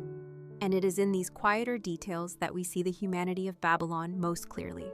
Festivals were central to the spiritual and social calendar, marking the cycles of planting and harvest, the turning of the seasons, and above all, the devotion to Marduk, whose growing prominence reflected the city's ambitions. The New Year festival, celebrated in the spring, was among the most important, stretching over several days, when citizens from across the region gathered within the walls of Babylon to witness processions that carried statues of the gods through the streets, accompanied by priests chanting hymns, musicians plucking lyres and striking drums, and families offering bread, beer, and incense as gifts of devotion.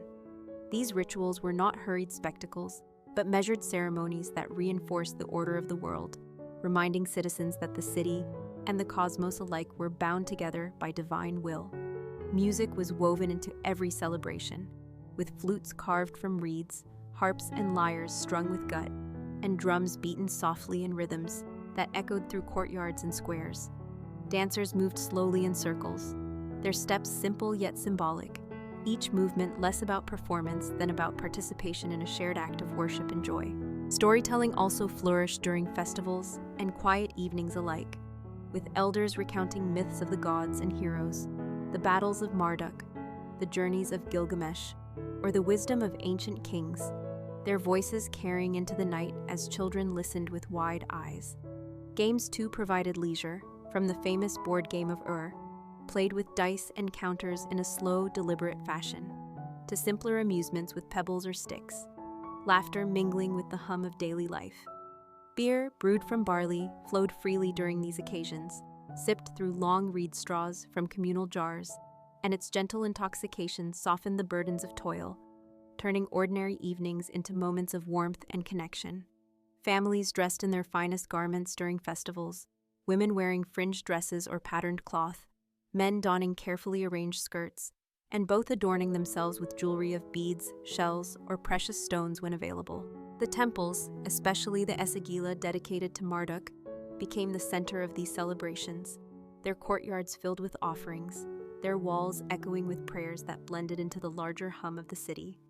Yet festivals were not the only moments of joy, for even in ordinary days, the people of Babylon found comfort in small gatherings. Music played in homes, meals shared beneath the glow of oil lamps, or evenings spent on rooftops, watching constellations trace across the sky. These moments, repeated quietly year after year, gave the people strength to endure hardship, for they reminded them of continuity, of belonging, of the sacred presence that infused even the simplest tasks. To picture Babylon in this light is to see not only the seriousness of law or the vigilance of war, but the gentle laughter of children playing games in dusty lanes, the slow strumming of a lyre as neighbors gather in a courtyard, the careful steps of dancers moving in rhythm. During a festival, the murmur of prayers rising with the scent of incense, and the soft glow of lamps as families recline in the cool air of evening. It was in these rituals of joy and faith that Babylon's resilience was nurtured, for a city that can sing and celebrate even amid struggle is a city prepared to endure. And so the slow rise of Babylon was not only a matter of walls, canals, and treaties, but also of festivals, music, and shared joy, the quiet weaving of spirit and community into a fabric strong enough to carry the city toward empire. As the centuries moved slowly forward, Babylon's position within Mesopotamia began to shift from that of a modest city surviving on patience to one that quietly extended its influence through alliances, diplomacy, and the careful balancing of rivals. In the early stages of this transformation, the rulers of Babylon did not attempt reckless conquests, but instead relied on subtle politics, forging marriages with neighboring dynasties, sending emissaries to negotiate treaties, and offering tribute when necessary to stronger states, while waiting for the inevitable moment when those states weakened under the strain of endless warfare. Mesopotamia was a patchwork of city-states and small kingdoms, each vying for water rights, fertile land, and trade routes. And though mighty names such as Isin, Larsa, and Ishnuna dominated the stage, their power waxed and waned like the flooding of the rivers, creating opportunities for Babylon to step forward at just the right time. The Euphrates itself gave the city an advantage, for its waters not only nourished crops, but carried boats filled with goods, and whoever controlled stretches of this river gained both wealth and strategic power. Babylon's kings used this to their advantage, quietly expanding their control over surrounding villages and canals, ensuring that more and more communities depended on Babylon for water distribution, trade access, and protection. Unlike the sudden bursts of conquest seen in other lands, Babylon's rise was incremental. Each treaty signed, each alliance forged, each outpost absorbed, adding another layer of strength. Scribes recorded these agreements on clay tablets, binding promises with the permanence of cuneiform, while priests reinforced the legitimacy of such expansion by proclaiming that Marduk favored Babylon's destiny. Rival cities often underestimated Babylon, seeing it as a smaller power, but this perception allowed it to endure while others exhausted themselves. When wars did erupt, Babylon's rulers often entered at the final stages, seizing weakened territories or negotiating favorable terms when victors sought allies to consolidate their gains. This cautious patience was a defining trait, a recognition that empire is not built in a single battle, but in generations of endurance, waiting for the right moment to step into the space left by others. Within Babylon itself, this gradual expansion was felt not in sudden upheaval, but in the slow enrichment of daily life. More goods appeared in markets, more scribes were needed to record transactions, more priests officiated at rituals that now included offerings from newly absorbed lands. Citizens likely spoke with quiet pride of their city's growing influence, though their routines of farming, weaving, and worship continued unchanged. For empire was built not only by rulers, but by ordinary people carrying on their steady lives. The alliances Babylon forged also gave it a reputation as a city of stability, a place where agreements were honored, where contracts were recorded and kept, where merchants and emissaries could find fair treatment. This trust drew more trade, more loyalty, and more recognition, slowly weaving Babylon into the heart of Mesopotamian politics. To imagine this stage of history is to see not dramatic conquests, but the steady unfolding of influence. Emissaries carrying clay tablets sealed with cylinder stamps, boats drifting down the Euphrates under the Babylonian banner, rulers meeting in shaded halls to exchange promises, priests raising prayers for Marduk's blessing on each new alliance, scribes pressing their styluses into clay to ensure every word endured. It was a slow rise, almost imperceptible to those living within it. But like the rivers that carved channels through the plain, Babylon's patience and persistence shaped the land around it until it stood at the center of a widening web of loyalty and dependence. And so the city inched toward greatness, not by sudden leaps, but by quiet steps, its influence expanding outward like ripples on water, preparing the way for the day when Babylon would no longer be just another city among many, but the seat of an empire that would leave its mark on history.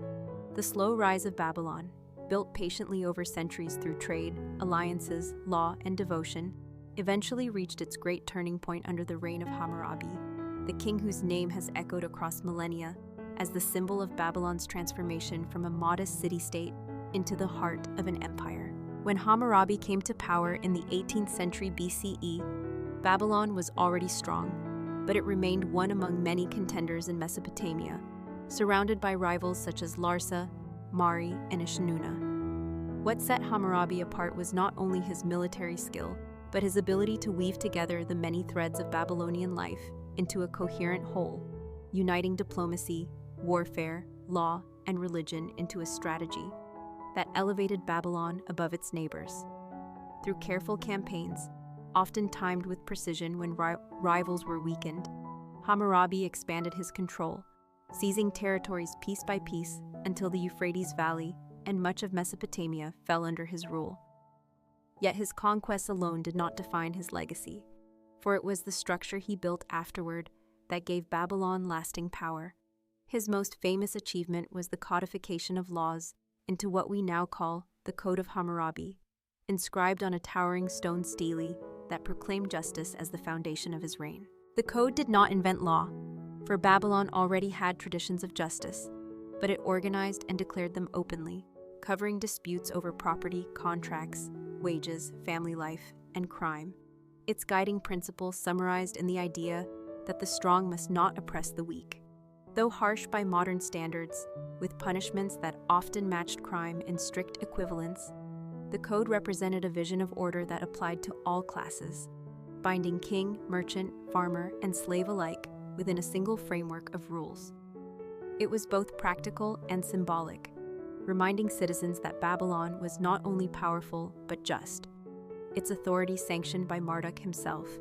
Religion too was strengthened under Hammurabi, with the god Marduk firmly established as the supreme deity, his temple Esagila standing as the heart of the city, his myth enshrined in the Enuma Elish as the one who created order from chaos. Hammurabi's reign thus tied the city's political supremacy to divine will, convincing subjects that Babylon's rise was destined by the gods. Within the city, the effects of empire were felt in bustling markets filled with goods from across the region, in scribes recording treaties and contracts with greater frequency, in festivals that grew larger and more elaborate, in temples where offerings multiplied as the wealth of conquest flowed inward. The people of Babylon lived much as they always had, baking bread, weaving cloth, playing games, whispering prayers. But they now did so in a city that stood at the center of Mesopotamian life, no longer a small settlement enduring in the shadow of others, but a capital whose name carried weight across distant lands. Hammurabi's legacy endured long after his reign ended, for his laws continued to be copied by scribes, his empire remembered in chronicles, his god Marduk worshipped as king of the gods. Babylon would face decline and rise again in later centuries, but it was under Hammurabi that it first stepped fully into history, its slow rise complete, its identity secured. To picture the city at this moment is to see the great ziggurat towering above the houses, to hear the murmur of citizens in crowded markets, to watch scribes pressing laws into clay, to feel the solemn weight of justice proclaimed in stone, and to sense the quiet pride of a people who had endured generations of struggle and now stood at the heart of an empire.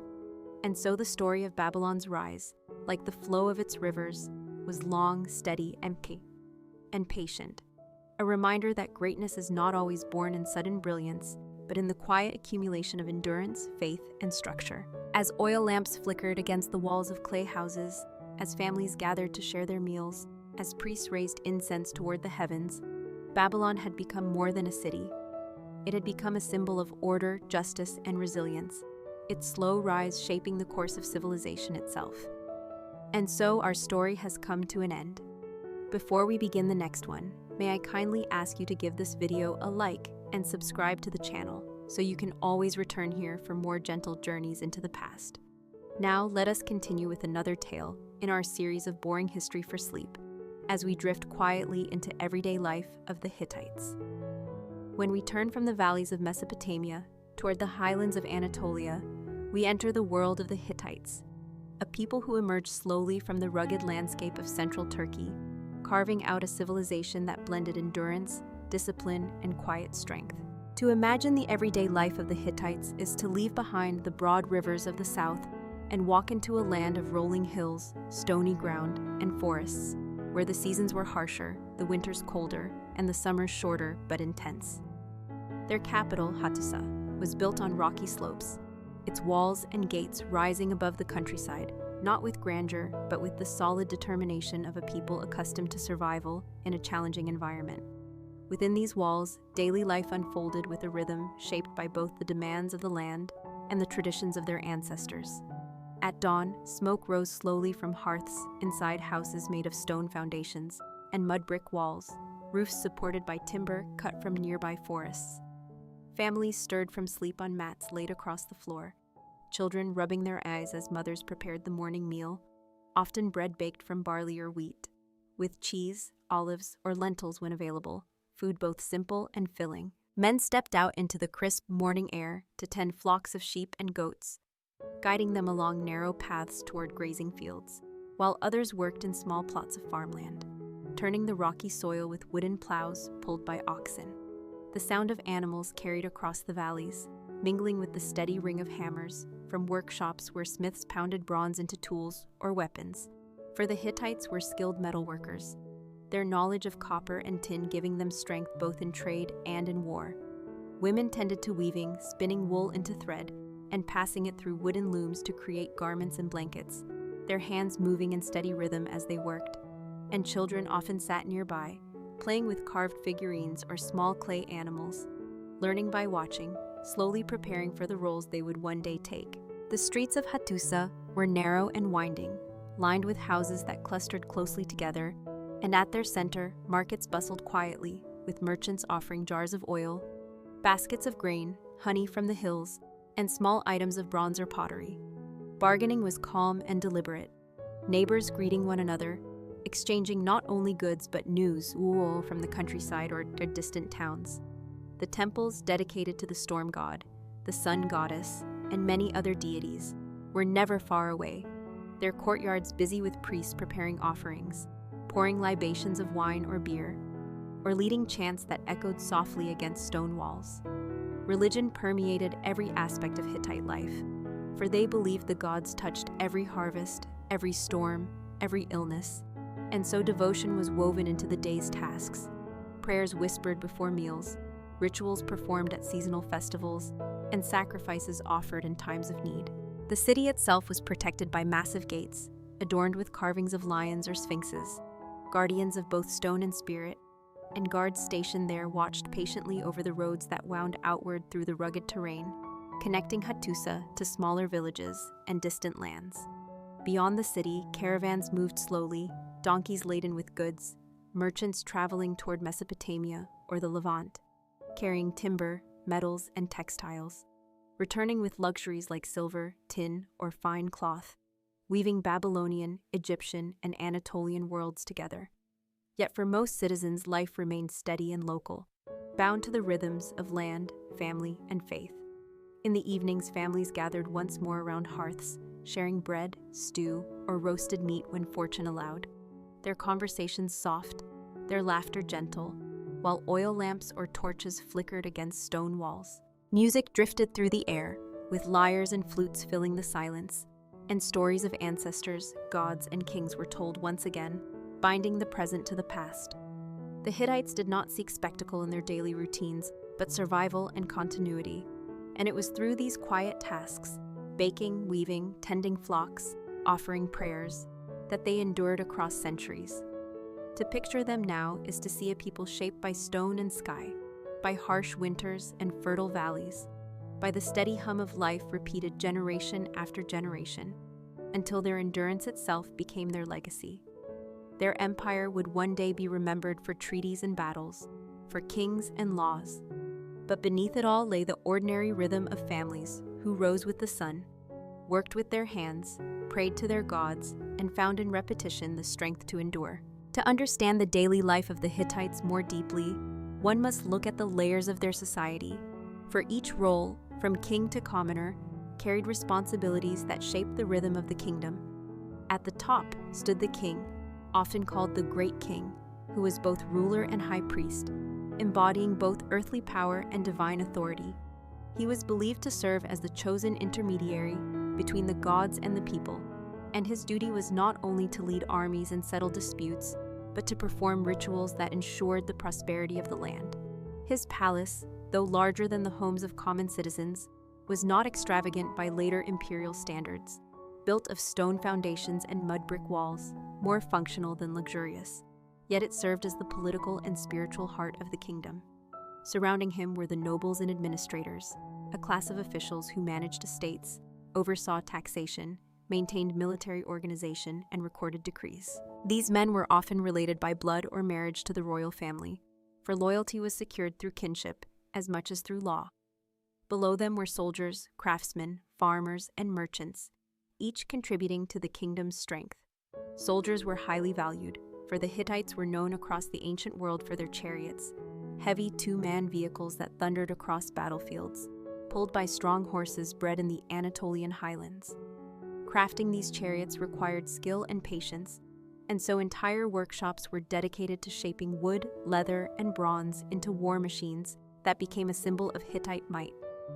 Craftsmen also worked in metal, for the Hittites were among the earliest to master iron, though in these early centuries bronze remained dominant.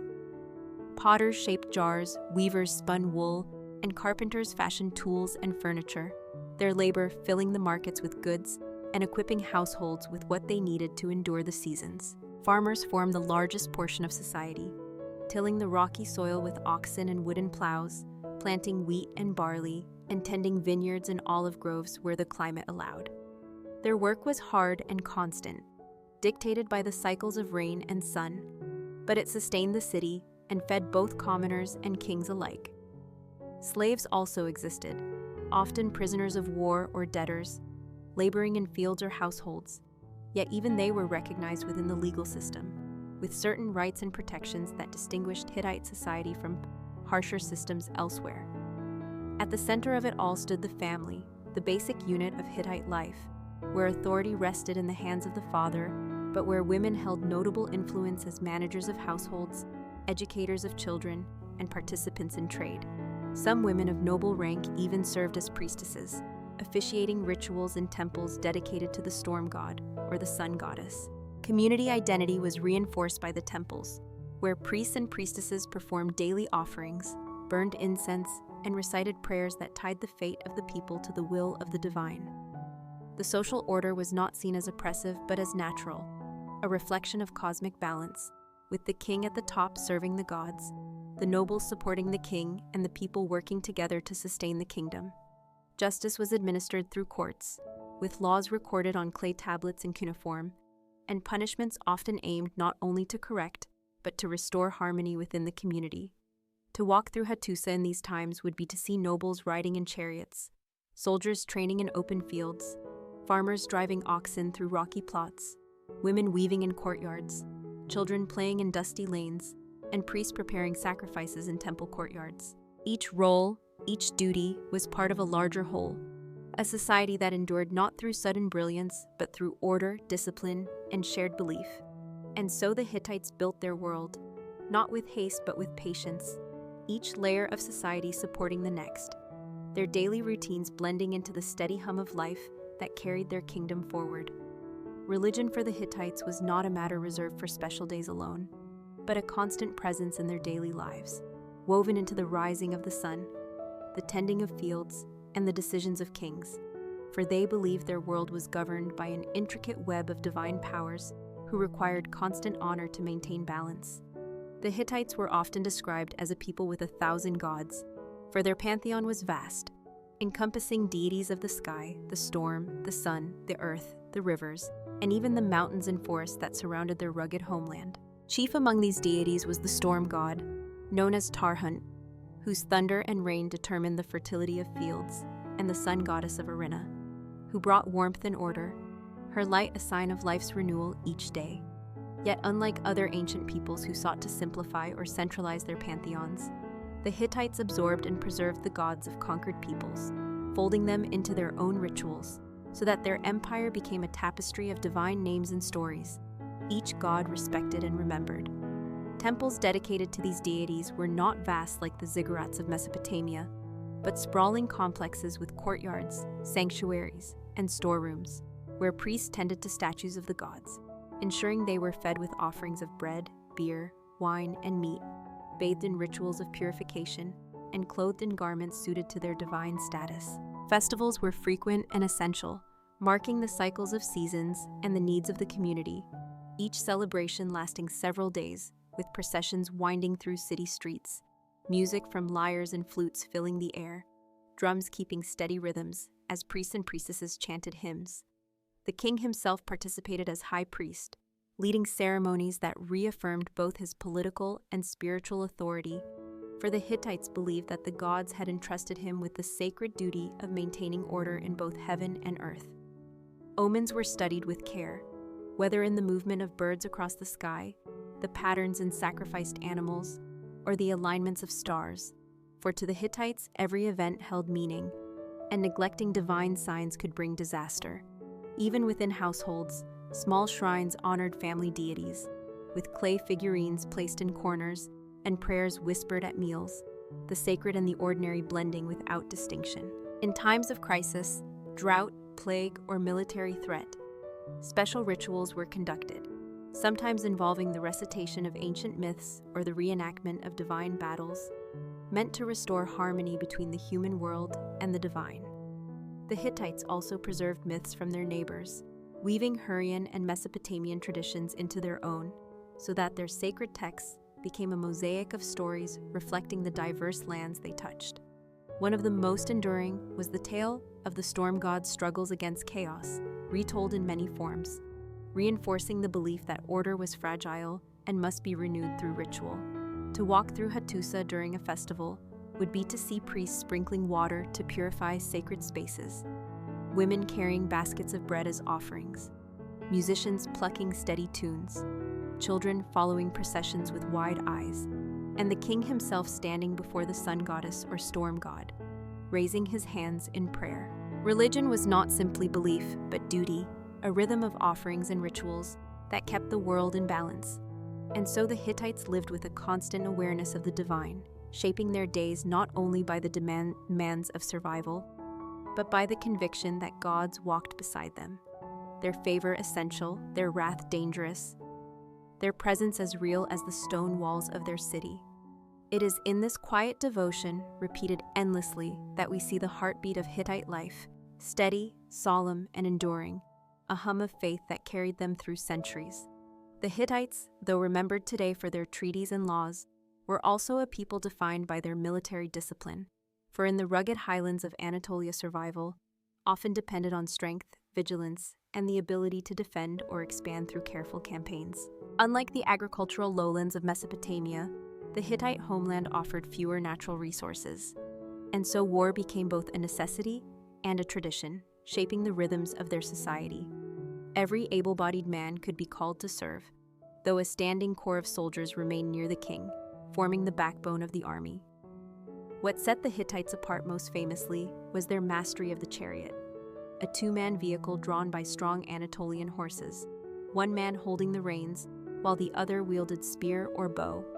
These chariots, heavier than those of their Egyptian rivals, were designed for stability, able to carry more weight and endure rough terrain, and they thundered across battlefields in tight formations, their wheels reinforced with spokes, their frames bound with leather and wood crafted by skilled artisans. To prepare for such battles, training was constant.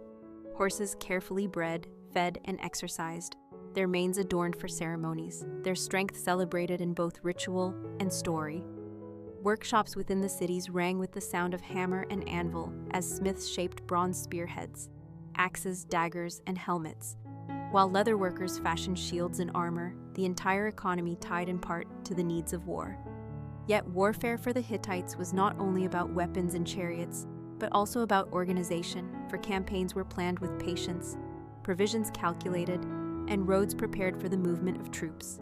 Soldiers marched in disciplined ranks, carrying supplies in packs, while scribes recorded their numbers, their rations, their oaths of loyalty to the king. The army was seen as an extension of divine will, and before each campaign rituals were held, priests invoking the storm god and the sun goddess to bless the soldiers, sacrifices offered to ensure victory, and omens studied carefully to determine whether the gods approved of battle. Warfare was brutal, yet it was also measured, for the Hittites were not reckless raiders, but deliberate strategists, preferring treaties and vassal agreements when possible, and when fighting, often seeking to weaken enemies through alliances before striking directly. Conquered lands were not always destroyed, but often absorbed into the empire, their local rulers retained as vassals bound by oath, their gods adopted into the Hittite pantheon, their soldiers conscripted into the king's service. This strategy allowed the empire to expand steadily while minimizing constant rebellion, a form of control both practical and symbolic. For the ordinary soldier, war was both duty and hardship. Long marches through the Anatolian highlands, nights camped beneath the stars with little more than bread and beer, days spent repairing equipment or training for the next clash. Families waited anxiously at home, women maintaining fields and households, children growing up in the absence of fathers who might never return. Yet military service also brought status, for soldiers were honored in ceremonies, their loyalty to the king remembered, their victories celebrated in songs and carvings. To walk through Hattusa at such a time would be to see chariots lined in rows, horses snorting and pawing at the earth, soldiers sharpening weapons, priests chanting prayers of blessing, and kings reviewing their troops with solemn pride. And though war brought fear and loss, it also reinforced the unity of the people, for they believed their survival and expansion were guided by the will of the gods. Each victory proof of divine favor, each defeat a reminder to renew devotion. The Hittites, through their discipline and their chariots, carved a place for themselves in history, not with sudden brilliance, but with steady preparation, patience, and the enduring strength of a people who believed their destiny was bound to the thunder of hoofs and the guidance of the storm god above. The strength of the Hittite world did not rest on war alone, for their endurance as a people was also shaped by the slow, steady flow of trade and the careful organization of their economy, weaving together farmers, craftsmen, merchants, and officials into a system that gave stability to the kingdom and connected it to lands far beyond the Anatolian highlands. At its foundation lay agriculture, for though the soil of central Anatolia was rocky and the climate less generous than that of Mesopotamia, the Hittites relied on wheat, barley, and millet, grown in fields cleared with wooden plows pulled by oxen, their furrows filled with seed that depended on the blessing of the storm god for rain. Farmers rose with the dawn, guiding animals across uneven plots, repairing terraces on hillsides, and storing surplus in clay jars, sealed against rodents and weather, while families preserved olives and grapes where they grew, pressing them into oil and wine that became important both for diet and for ritual offerings. Sheep and goats were kept not only for meat and milk, but for wool, which women spun into thread and wove into garments, blankets, and trade goods, their looms filling courtyards with the steady clack of wood and thread. From this agricultural base, the markets of Hattusa and other towns came alive, merchants setting out baskets of grain, jars of oil, honey from wild hives, and cheese cured for travel, their voices blending into the calm murmur of barter. Yet the Hittites were not isolated, for their land sat at a crossroads, and their caravans of donkeys moved outward along rugged roads, carrying goods across Anatolia and beyond, reaching the Levant, Mesopotamia, and even the Aegean. They exported wool, leather, and silver, and in return they sought tin to mix with copper for bronze, cedar wood from the forests of Lebanon, luxury textiles from Babylon, and fine pottery from distant lands. In time, they also became known for their early experiments with iron, a skill that would shape the future, though in these centuries it remained rare and precious. Caravans were slow and steady, guarded against raiders, their pace measured by the hooves of donkeys and the need for rest at way stations where merchants shared bread and stories before continuing on their journeys. Scribes recorded these exchanges with precision, contracts etched into clay tablets, sealed with cylinder stamps to ensure trust, while officials collected taxes in grain or goods, storing wealth in the great granaries and treasuries that supplied both city and army. The palace and the temple stood at the center of the system, managing estates, distributing rations, and overseeing the labor of farmers, craftsmen, and servants, their authority supported by the belief that all prosperity flowed ultimately from the favor of the gods. Even common households felt this wider web of economy, for a woman weaving in her courtyard might see her wool traded in the markets of Syria, a farmer's grain carried by caravan into Mesopotamia, a smith's tool sold to a merchant traveling south. The rhythm of this economy was not one of sudden wealth, but of steady accumulation, each season's surplus adding to the strength of the kingdom, each caravan tying it more closely to the world beyond its walls. To imagine Babylonian scribes noting agreements with Hittite merchants or Egyptian traders receiving wool from Anatolia is to see how the Hittites carved their place in history, not only through war, but through commerce, patient and enduring. And in the evenings, when markets closed and caravans rested, the city hummed with the quiet satisfaction of exchange, neighbors discussing the price of grain, merchants recounting journeys, priests blessing the gods for abundance, and families sharing meals that carried the fruits of both local labor and distant lands. Thus, the Hittite economy was more than survival. It was the slow weaving of connection, the transformation of rocky hillsides into fields, of wool into cloth, of surplus into trade, a hum of continuity that sustained the empire and ensured its place among the great powers of the ancient world.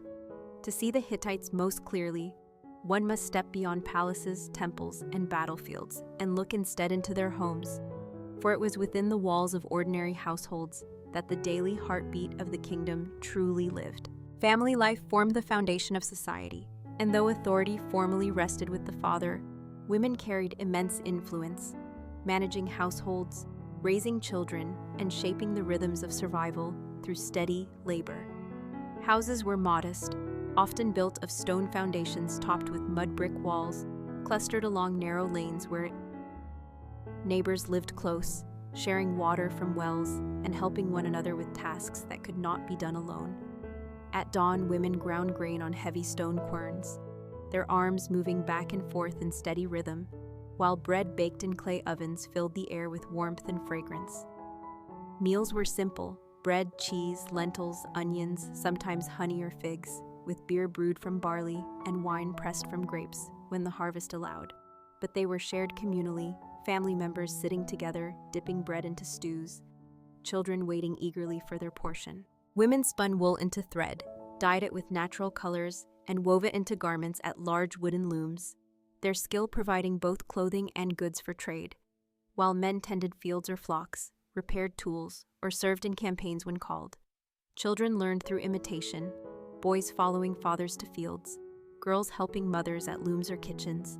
Yet play was never absent, for they carved figurines from wood, shaped clay animals, and rolled small wheels across the ground, their laughter echoing between walls of stone. Education beyond practical learning was limited, but in noble families or among future scribes, children might spend long hours in tablet houses learning cuneiform, their hands pressed into clay with styluses as they repeated symbols until they became second nature. Elders held an honored role. Their stories of past kings, great battles, and ancient gods passed down each evening in the glow of oil lamps, voices steady and calm, binding younger generations to memory and tradition. Festivals brought respite from routine, with families dressing in their finest wool garments, women adorning themselves with beads of stone or glass, men polishing bronze belts or weapons, and all gathering in temple courtyards to offer food, beer, or wine to the gods. Music and dance filled the evenings, lyres and flutes sounding softly, while circles of dancers moved with slow, deliberate steps, more ritual than entertainment, reinforcing the bond between family, community, and the divine. Marriage was a cornerstone of social order, often arranged to secure ties between families, with ceremonies marked by feasting, gifts of cloth or livestock, and oaths recorded on clay tablets to ensure agreements were binding. Women in these unions were not silent figures, but active managers of households, property, and inheritance, their role protected by law in ways that gave them notable standing compared to other ancient societies. Slaves, whether prisoners of war or debtors, lived within these households as well, working fields or assisting with chores, yet even they were integrated into the rhythm of daily life, sometimes gaining opportunities to earn freedom through loyalty and labor.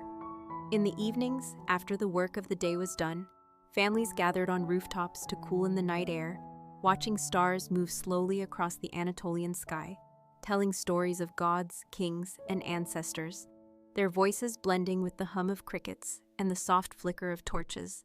Life was not easy, for winters were harsh and summers demanding, but it was steady, and in that steadiness the Hittites found strength.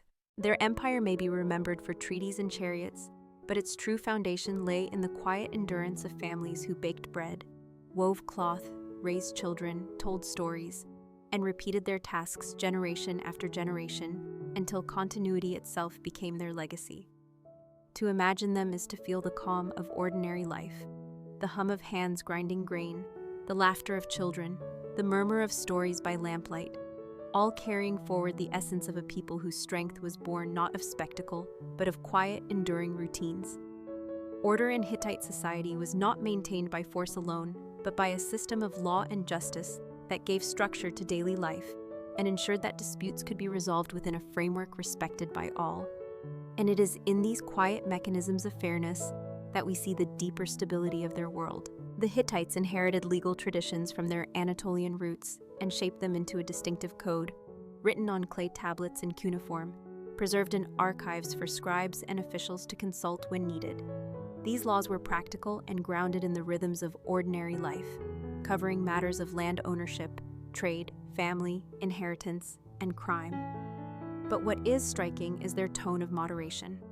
For compared to the harsher codes of Mesopotamia, the Hittite laws often emphasized restitution over brutal punishment.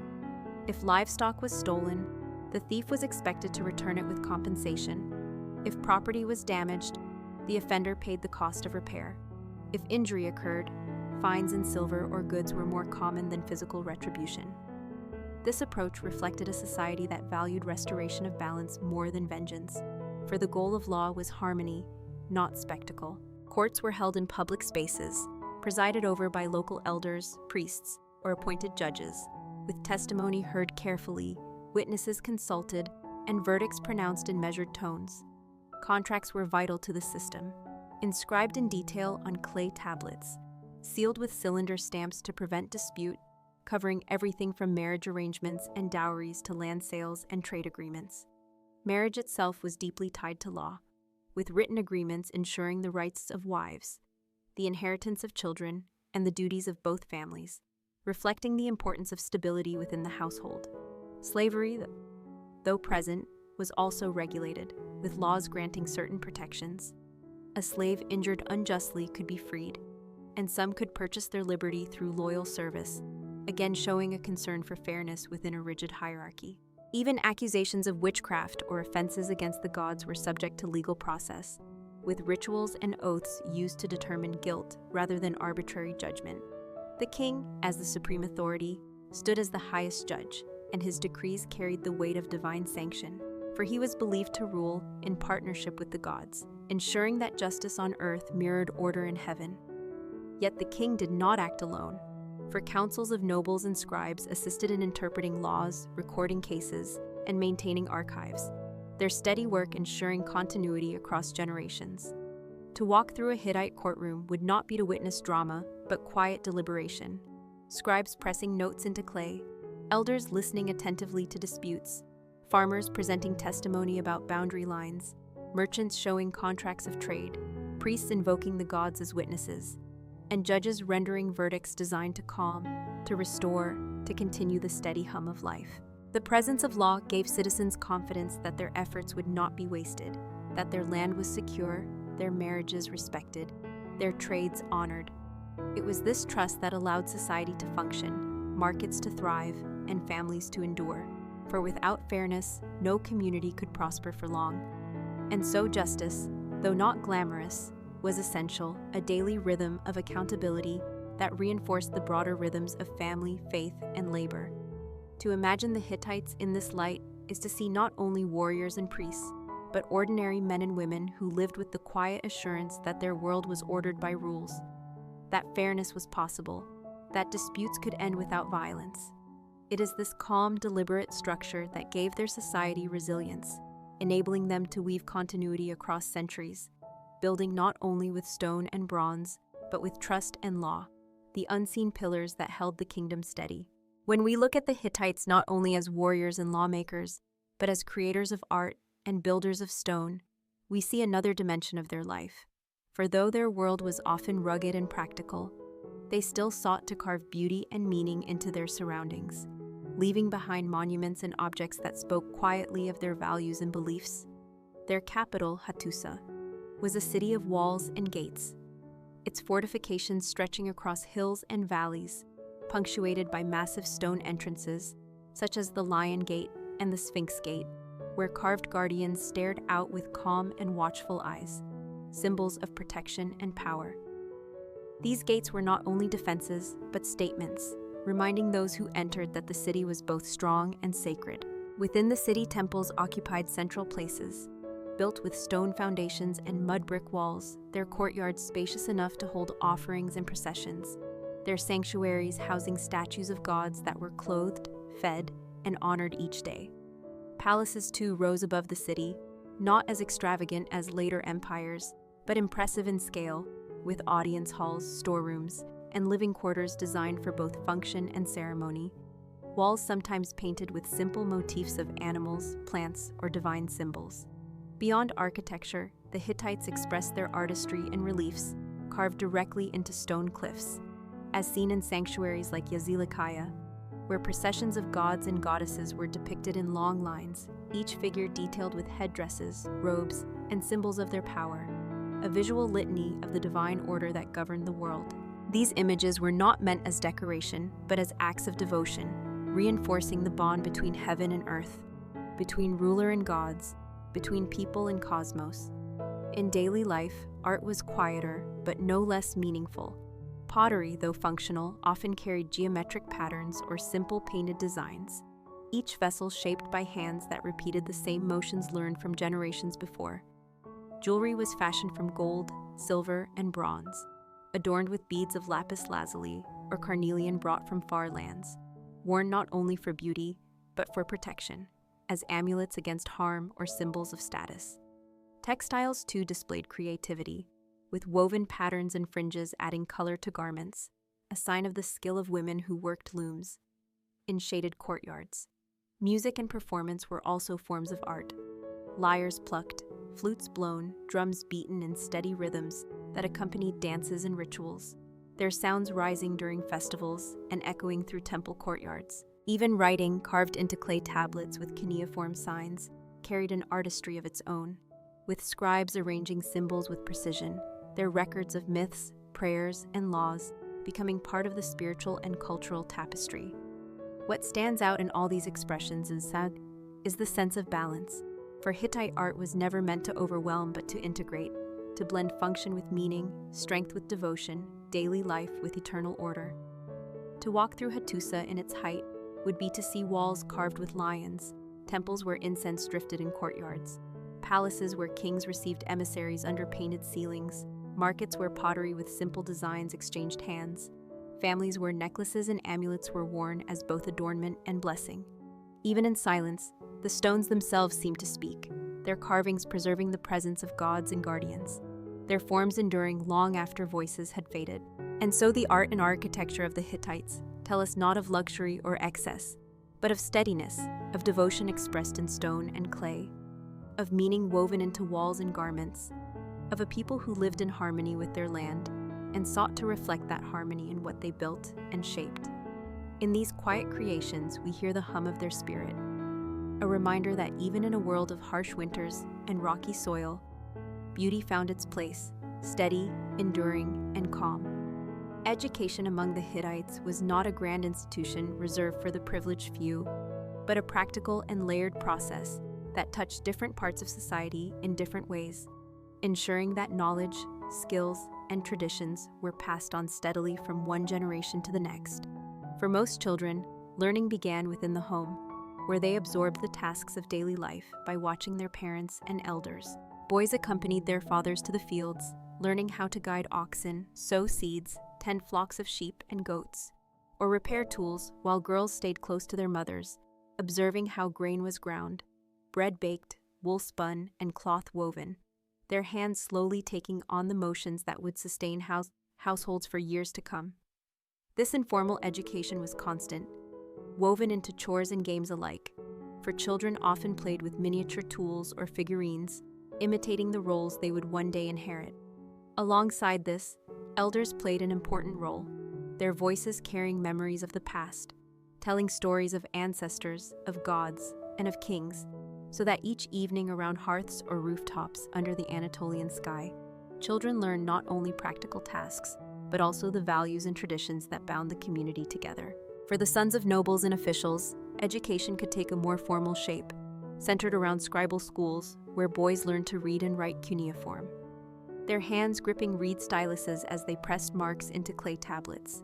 Lessons were long and repetitive, consisting of copying lists of words, multiplication tables, and proverbs, for mastery came only through patient repetition. To be a scribe was a path of status, opening doors to service in palaces and temples, where records of treaties, laws, and religious rituals had to be maintained with precision. Teachers demanded discipline, and mistakes were corrected sharply, for accuracy was considered essential to order itself.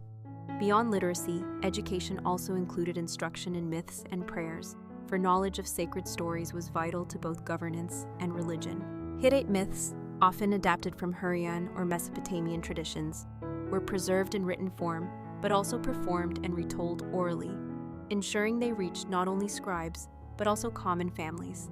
Tales of the storm god, battling chaos, of the sun goddess maintaining balance, of kings acting under divine mandate, were repeated endlessly, their patterns shaping the worldview of every listener. These stories taught more than entertainment. They conveyed moral lessons, the importance of duty, the fragility of order, and the need for devotion to the gods. Practical training also extended to soldiers, who were instructed in handling spears, bows, and especially chariots, their training blending physical skill with ritual duty. for war was always seen as sanctioned by the gods. Apprenticeship in crafts provided another form of education, with young boys learning from masters in workshops.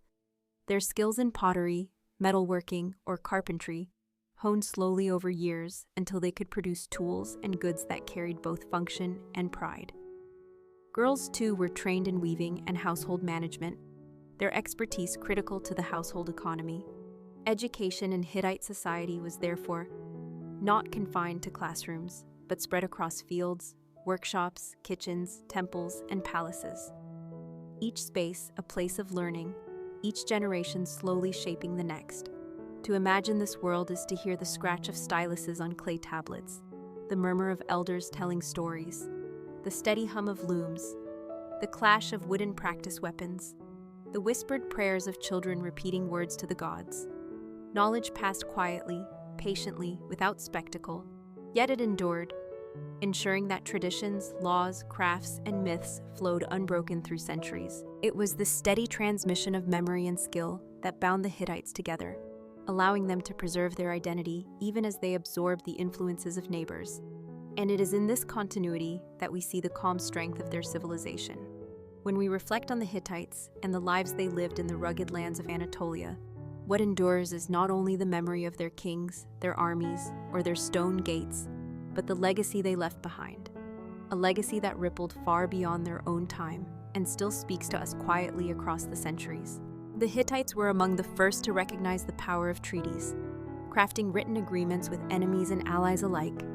And the most famous of these, the peace treaty with Egypt after the Great Battle of Kadesh, stands as one of the earliest recorded international treaties in history.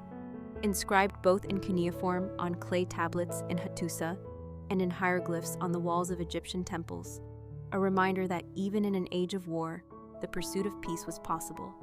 Their laws, too, left a lasting impression, for they offered a vision of justice that tempered punishment with fairness, emphasizing restitution and balance, principles that influenced legal traditions for centuries to come.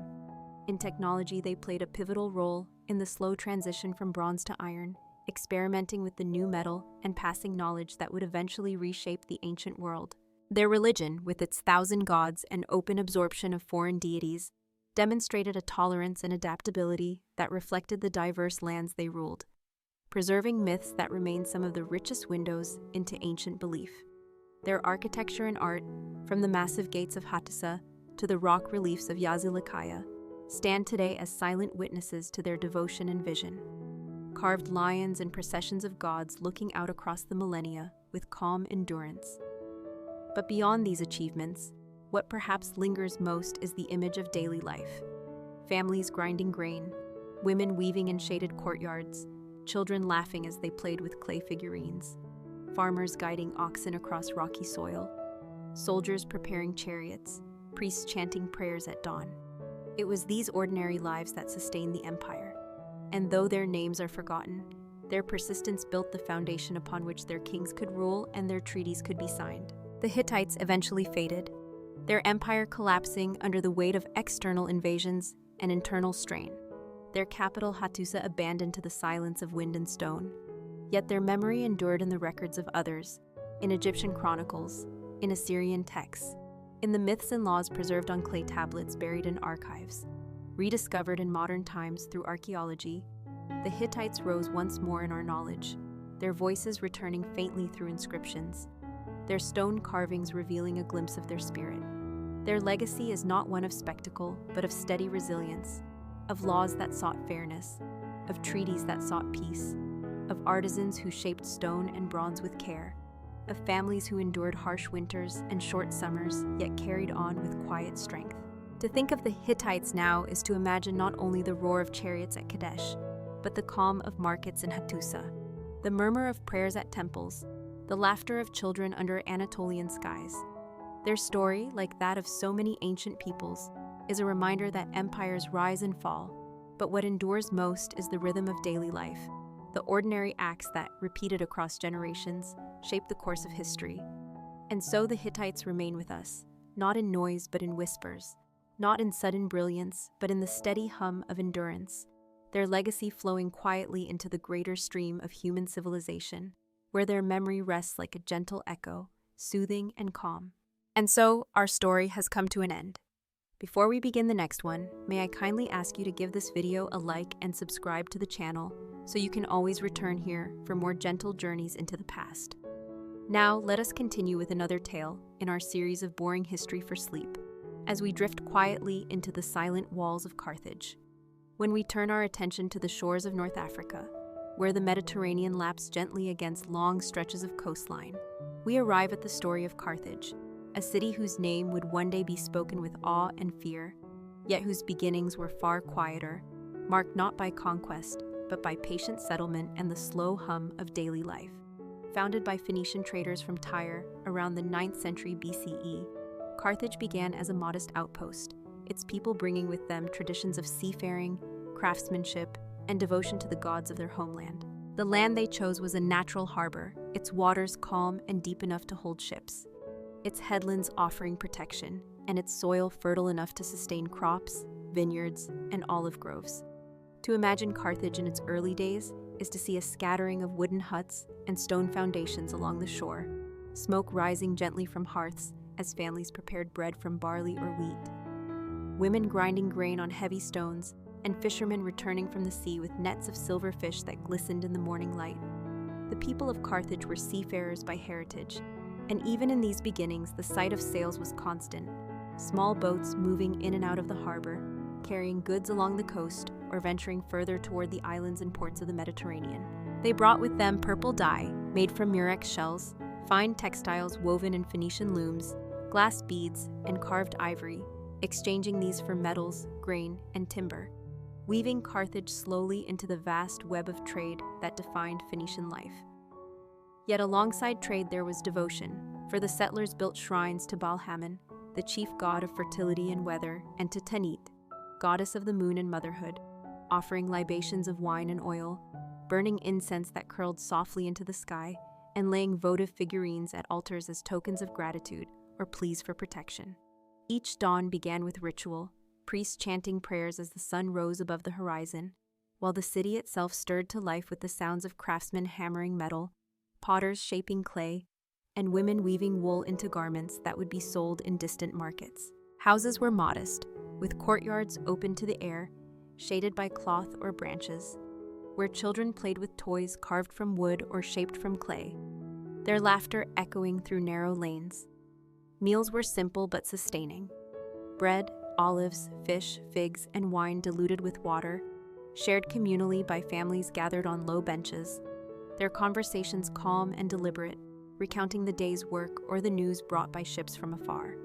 The harbor was the lifeline of Carthage, and it was there that the greatest energy of the city could be felt.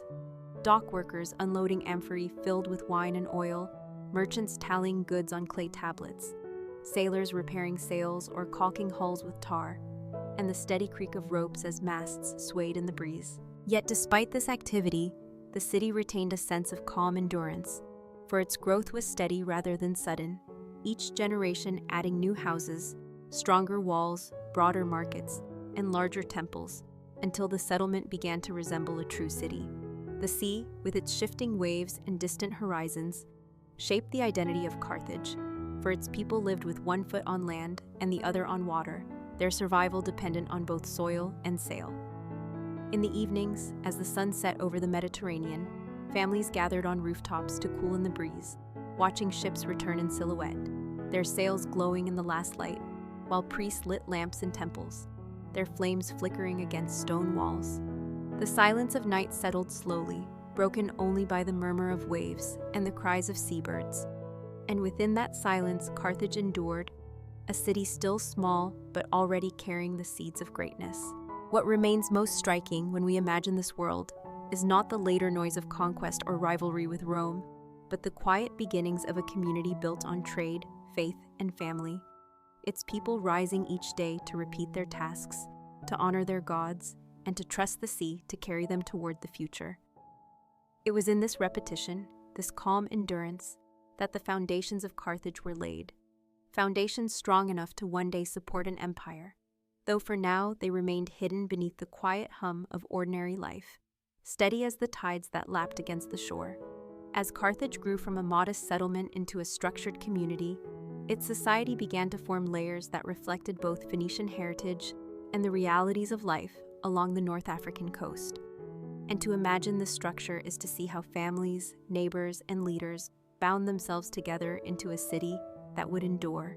At the top of society stood the wealthiest families, often descended from the first settlers, whose wealth came from trade and land, their houses larger, with courtyards shaded by trees and storerooms filled with amphorae of wine, oil, and grain. These elites formed the Council of Elders, known as the Sufits, who guided the city's decisions, resolved disputes, and oversaw alliances and trade agreements, their authority balanced by assemblies of citizens who could voice approval or disapproval in measured tones. Religion, too, wove into governance, for priests held respected positions, their voices carrying weight in public decisions, their rituals believed to secure the favor of Baal-Hamon and Tanit. Below this ruling circle were merchants and craftsmen, the backbone of Carthage's prosperity, whose work in workshops and markets created the goods that traveled across the Mediterranean. Carpenters shaped timber into sturdy hulls, smiths hammered bronze into tools, jewelers fashioned beads and ornaments, and potters turned clay into amphorae, marked with the city's symbols, each craft feeding the larger web of trade. Farmers, though fewer in the rocky soil close to the city, cultivated grain, vines, and olives in the surrounding countryside, while herders brought sheep and goats into the markets, their labor ensuring that food was steady, even as ships carried luxury goods abroad. At the base of society were slaves, many captured in trade or war, who worked in households, fields, and docks, their presence a quiet but constant part of Carthage's structure. Yet despite differences of wealth and status, family was the foundation for all, and daily life centered on the household, where fathers held authority but mothers managed much of the rhythm of survival, preparing meals, weaving cloth, raising children, and often participating in small-scale trade by selling surplus goods in the market. Marriage was both a personal bond and a social contract, often arranged to strengthen ties between families, with ceremonies marked by feasting, songs, and offerings at household shrines. Children grew within this rhythm, boys learning trade or farming from fathers, girls learning weaving and household skills from mothers. Though both were raised with stories of gods and ancestors, their imaginations shaped by myths carried from Phoenicia and reshaped by the land of Africa. Education was practical for most, tied to trade, navigation, or farming, though the sons of wealthier families might learn to read and write Phoenician script, mastering the skills of record-keeping that supported commerce and government. In the markets, the layers of society blended together, merchants and craftsmen bargaining over prices, slaves carrying goods, farmers offering produce, and citizens exchanging news in steady voices. The city was held together not by luxury or spectacle, but by trust, by the belief that contracts recorded on tablets or sealed with marks would be honored, that neighbors would aid one another in times of need, that rituals performed by priests ensured divine protection. To walk through Carthage in these years would be to see families gathered in courtyards, mothers spinning thread, fathers discussing trade with neighbors, children playing with clay boats near the shore, elders sitting in shaded spaces recounting stories of Tyre and Sidon, reminding all that their roots stretched back across the sea. The society of Carthage was not equal, yet it was interdependent, each layer relying on the next, bound by family, faith, and commerce. And so the city grew, not in sudden leaps, but in quiet increments, its social fabric weaving tighter with each generation, preparing it for the greater challenges that lay ahead. What remains most striking is not the later power of Carthage as a rival to Rome, but this early sense of community, where families, merchants, priests, and rulers lived side by side, their roles clear, their bonds steady, their daily routines building the silent strength of a city destined for greatness. Religion in Carthage was not a distant ritual, performed only by priests, but a constant rhythm that touched every part of life, binding families, neighbors, and rulers together under the watchful eyes of the gods. And to understand the city is to understand the devotion its people gave to their deities. The two most important figures were Baal-Hamon, the god of fertility and the cycle of growth, and Tanit, the goddess of the moon, motherhood, and protection, whose presence was marked with symbols of crescent moons and stars, carved into stone stelae and painted onto walls. Together they embodied the balance of life and death, abundance and loss, hope, and endurance, and to them the people of Carthage offered prayers each day. Shrines and temples rose in the heart of the city, their courtyards open for offerings of bread, oil, wine, and incense, their altars blackened by the steady smoke of sacrifice, and their sanctuaries holding sacred images that were bathed, clothed, and honored by priests. Festivals marked the passing of seasons, the planting and the harvest, when processions wound through narrow streets, priests in white robes carrying vessels of incense, musicians playing flutes and drums, children walking beside their parents carrying small figurines to lay at the altars, and the entire community chanting hymns that had been passed down from the Phoenician homeland.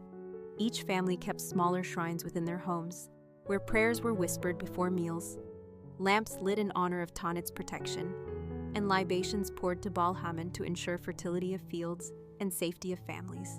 The sea, too, was sacred, for Carthage lived by its waters, and offerings were often cast into the harbor, jars of oil, small carvings, or tokens of gratitude to Melkart, the god of voyages and strength, who was believed to guide sailors across uncertain waves. Omens were studied carefully, the flight of birds, the patterns of stars, the cracks in sacrificed animals, for the people believed the gods spoke in subtle signs, and priests trained to read these messages guided decisions both for families and for the council of elders. Religion was not merely belief, but order, giving meaning to the hardships of drought, storms, or loss, reminding the people that each trial was woven into a larger balance governed by divine will. The most solemn rituals were those held in the Tophet, a sacred precinct where stone stelae, marked with inscriptions and symbols, were erected, and where offerings were made to secure divine favor, their meaning debated even now but understood by the Carthaginians as acts of devotion that bound the living to the gods. In the evenings, as lamps flickered in temples and chants faded into silence, families gathered on rooftops to watch the rising moon, their eyes turning toward the heavens as if to glimpse the goddess Tanit watching over them. The rhythm of worship was steady, not hurried, for faith was woven into daily chores, into meals, into voyages, into the hum of markets. And so the city breathed with a spiritual cadence as predictable as the tides. To walk through Carthage during a festival would be to hear the echo of drums against stone walls, to smell incense drifting through the air, to see children carrying flowers to altars, to feel the solemn pride of a people who believed their city thrived because it was chosen, protected, and watched by gods whose presence was everywhere. It is in this quiet but unbroken devotion that we see how Carthage endured, its people drawing strength from rituals repeated endlessly, their faith turning ordinary lives into acts of continuity and order, their prayers rising like whispers above the silent walls that held the city together. If the temples of Carthage gave the city its spiritual heart, then its ships gave it breath, for the sea was both lifeline and destiny, turning Carthage from a small settlement into a thriving hub of Mediterranean commerce. From the very beginning, the Phoenician settlers brought with them a seafaring tradition that stretched back centuries, and their skill in shipbuilding and navigation set them apart from the inland peoples of Africa. In the harbors of Carthage, the sound of creaking timbers, the smell of tar and salt, and the sight of sails filled the air, for each day merchants and sailors prepared vessels to journey across the waters, carrying goods to distant shores. The ships themselves were sturdy, long and narrow, with high prows carved in shapes of horses or birds, powered by oarsmen when winds were weak. Their sails, woven from heavy cloth dyed with stripes for recognition at sea. From Carthage's quays, amphorae were loaded with wine pressed from local grapes, oil from olives grown in nearby groves, salted fish from the coast, and fine textiles dyed in the famous purple made from murex shells, a color so rare that it became a mark of wealth across the Mediterranean. In return, these ships brought back silver from Spain, tin from distant islands, copper from Cyprus, grain from Sicily, and timber from the forests of Sardinia, weaving Carthage into a network of trade that reached from the Levant to the Atlantic. Merchants recorded these exchanges carefully on tablets, contracts sealed with stamps that ensured trust, and scribes tallied the goods stored in vast warehouses near the harbor. The city itself prospered as markets filled with goods from across the sea, pottery from Greece, perfumes from Egypt, glass from Phoenicia, all blending with the produce of Carthage's own fields to create a hum of commerce that shaped daily life. The harbor was not simply a place of trade, but of community, where dock workers carried goods on their shoulders, Sailors told tales of storms and distant ports, and children watched wide-eyed as ships with foreign flags sailed in and out, their presence a reminder that Carthage was tied to a world far larger than itself. The sea shaped identity as much as economy, for families measured their prosperity not only by the harvest of their fields but by the success of their voyages, and every departure carried prayers to Melkart and Tanit for safe return. Navigation relied on knowledge passed down through generations, the positions of stars memorized, the behavior of winds studied, the color of waters and the flight of birds read as signs of land. Yet voyages were never rushed, for the sea demanded patience, and sailors moved with its rhythms, resting in ports, waiting for favorable winds, bartering slowly and deliberately before returning home. Carthage thrived because it was cautious, expanding its network step by step, building colonies along coasts and islands to serve as way stations for its ships, ensuring that no journey stretched too far without safe harbor. Over time, these outposts grew into an invisible web of influence, not enforced by conquest but by commerce, and Carthage became known not only as a city, but as the center of a vast trading sphere. To imagine Carthage in these years is to see ships lined up at harbor walls, sails drying in the sun, men hauling ropes and securing anchors, merchants tallying goods in shaded courtyards, and priests pouring libations into the sea before a voyage began. The city's strength was not loud but steady, the quiet accumulation of wealth from trade, the slow weaving of connections across the Mediterranean, each journey adding another thread to the fabric of its influence. And so the rise of Carthage was shaped not by sudden conquest, but by the patient rhythm of sails and oars, by contracts written in steady hands, by goods carried from shore to shore, by families waiting on rooftops for the sight of returning ships at dusk. It was through this hum of commerce, repeated endlessly, that Carthage grew into a city whose silent walls would one day guard the wealth of an empire. To understand Carthage beyond its ships, harbors, and councils, we must step quietly into the rhythm of everyday life, for it was in kitchens, courtyards, and narrow streets that the city truly lived and endured across generations. Families formed the foundation of Carthaginian society, and their homes, often built of stone foundations with mud brick walls and flat roofs, clustered tightly together along winding lanes that opened into courtyards where much of daily life unfolded. At dawn, the soft crackle of hearth fires stirred the air as women rose to grind grain on heavy stone querns, their arms moving back and forth in steady rhythm while children, still drowsy from sleep, sat nearby watching or playing with small clay figurines. Bread was the staple of the diet, baked in clay ovens and eaten with olives, figs, and dates, while fish fresh from the sea or meat from sheep and goats provided variety when available. Meals were shared communally, family members sitting together on low benches or mats, dipping bread into bowls of stew flavored with garlic, onions, and herbs, their voices murmuring in calm conversation about the tasks of the day. Wine, often diluted with water, was drunk alongside beer brewed from barley, both consumed not only for pleasure but as part of daily nourishment. Clothing reflected both climate and tradition. Men wore simple tunics of wool or linen, belted at the waist, while women draped themselves in longer garments, sometimes dyed in muted colors, with wealthier families able to afford cloth edged with purple dye, a mark of Phoenician heritage and status.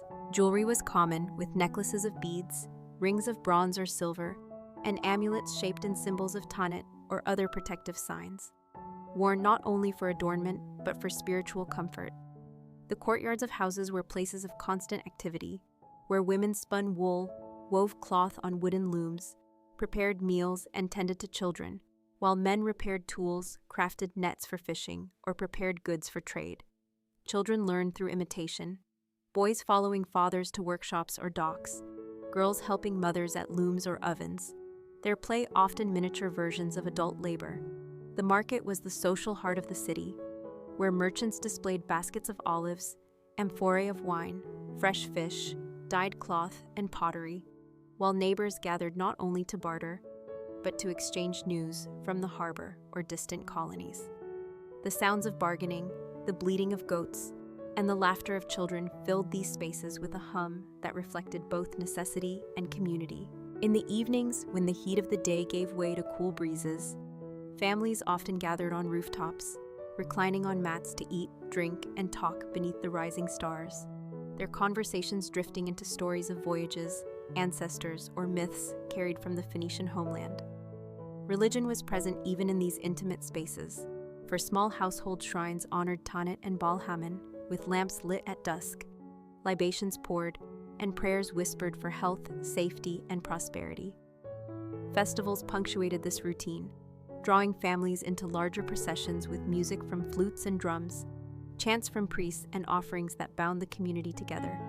Yet most days passed in quiet repetition: the grind of grain, the weaving of cloth, the tending of fields or flocks outside the walls, the steady hum of dockwork and trade, the laughter of children in dusty lanes, all carrying forward a rhythm that seemed timeless.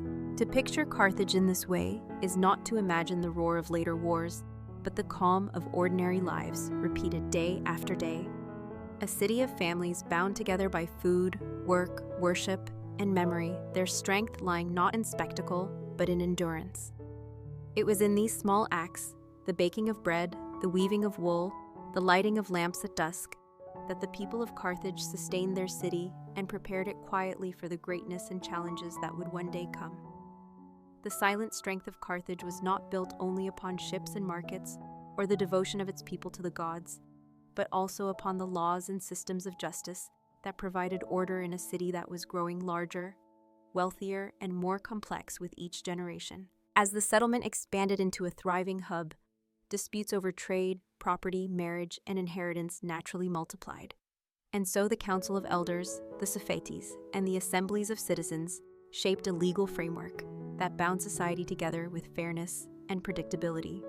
The Carthaginians inherited much from their Phoenician ancestors, whose emphasis on contracts, written agreements, and binding oaths became the lifeblood of Carthaginian justice. Merchants could not send ships across the sea without trust, and so every transaction was carefully recorded. Clay tablets etched with Phoenician script, sealed with marks that stood as unbreakable promises. Land ownership too was secured by law, boundaries marked, inheritance divided according to written records, ensuring that families had clarity in passing property from one generation to the next. Marriage was also a matter of law, agreements drawn between families that defined dowries, responsibilities, and rights, protecting women from abandonment and children from uncertainty. Slavery, though present, was regulated within the system, with protections that allowed slaves to earn or purchase freedom, reflecting a recognition that even those at the bottom of society were still part of its legal fabric. The Council of Elders often presided over cases, their deliberations measured and deliberate, guided by precedent, by memory, and by written record, while the Sophetes, serving as judges as well as magistrates, ensured that verdicts carried the authority of the state. Punishments varied, but restitution was often favored, with fines of silver, property, or goods used to restore balance between parties rather than the harsher penalties seen in some neighboring lands. Religion was deeply entwined with justice, for oaths were sworn in the names of Baal-Hamon or Tanit, and perjury was seen not only as a crime against society, but as an offense against the gods themselves. Priests sometimes served as mediators in disputes, their presence giving sacred weight to resolutions, reminding all that law was not separate from faith, but part of the divine order that held the city steady. For ordinary citizens, this system of justice meant predictability. A farmer could trust that his land would remain secure. A merchant could trust that his goods would be paid for. A family could trust that their inheritance would be respected. And even slaves could trust that their rights were recognized. This trust created the foundation for commerce, family, and worship to flourish. For without order, no city could endure long. To imagine Carthage in this light is to see scribes bent over tablets in shaded courtyards, merchants pressing seals into wet clay, elders listening patiently to disputes in public spaces, citizens speaking calmly in assemblies, and priests invoking divine names as oaths were sworn. The sound of justice was not loud but steady, the scratch of styluses, the murmur of voices, the measured tone of verdicts pronounced to restore harmony.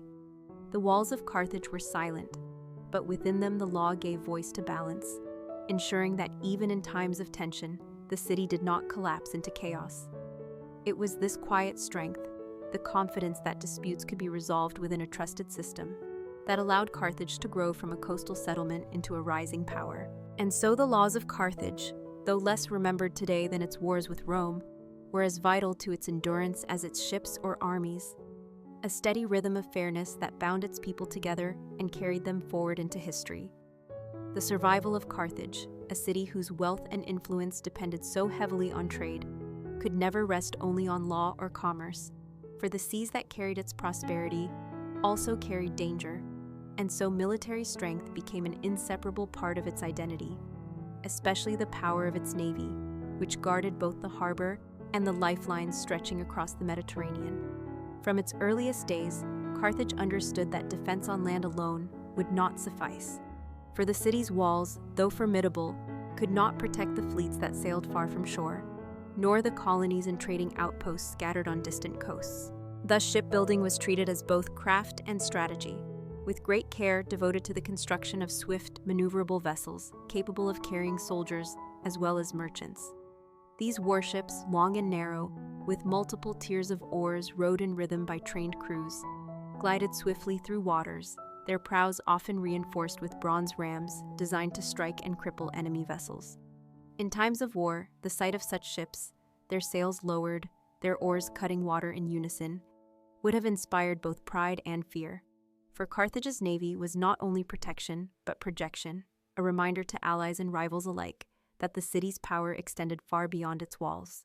The crews who manned these ships were trained carefully, learning to row in steady cadence, to maneuver quickly, and to fight on deck with spears, bows, and shields when boarding was required.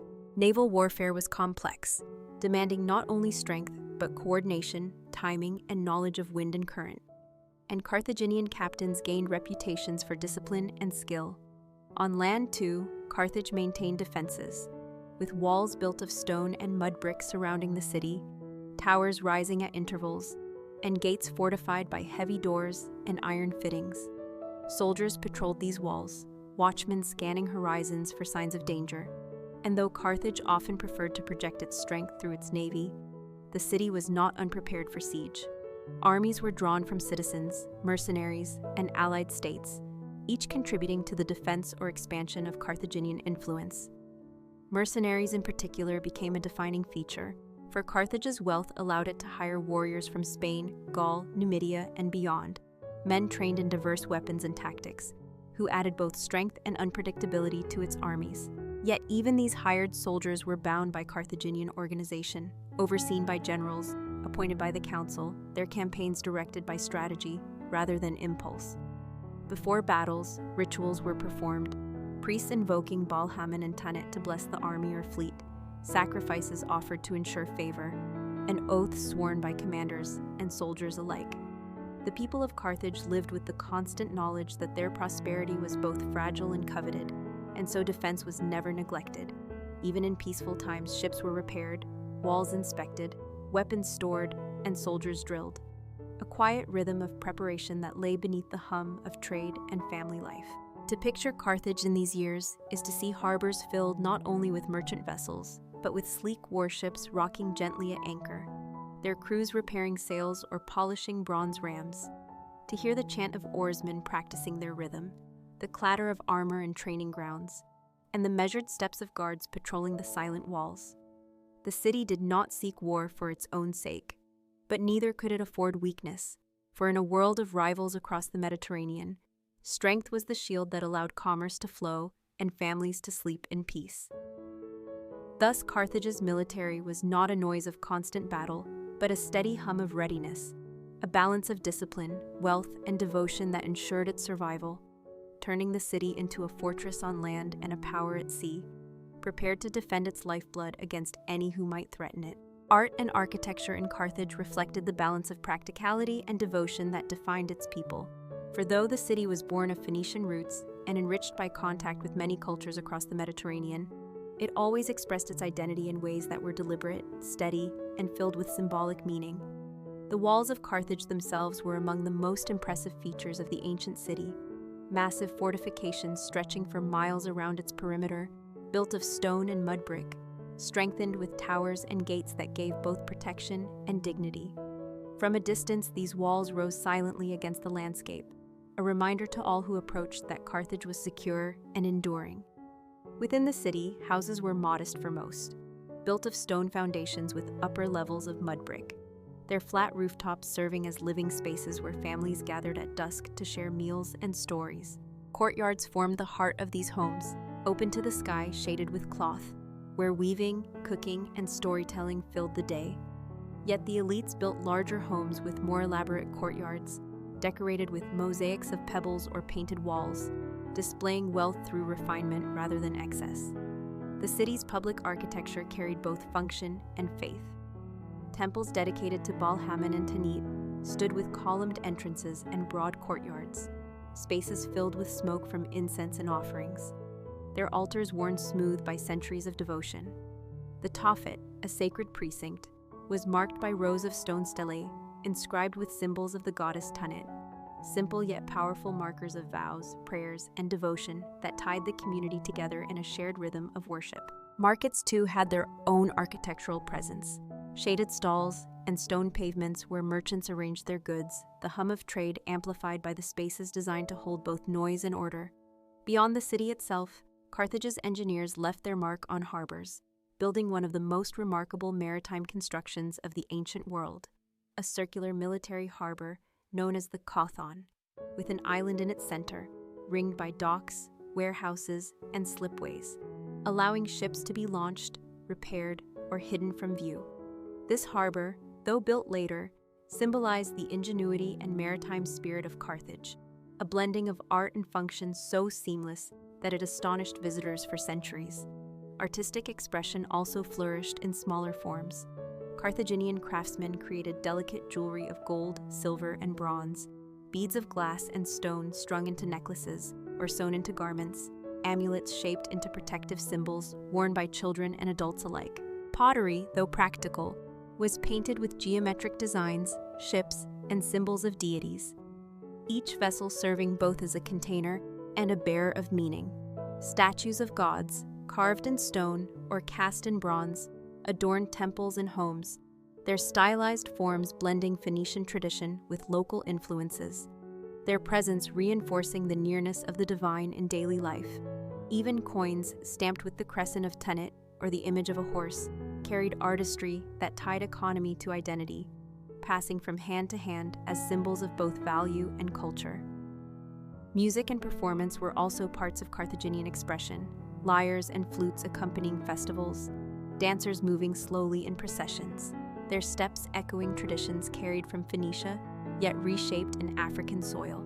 To walk through Carthage in its height would be to see walls towering in silence, gates guarded by carved reliefs, temples rising with smoke and song, homes clustered in narrow lanes, courtyards filled with mosaics and laughter, markets alive with painted pottery and glittering jewelry, harbors engineered with precision, and statues of gods standing solemnly in sacred spaces.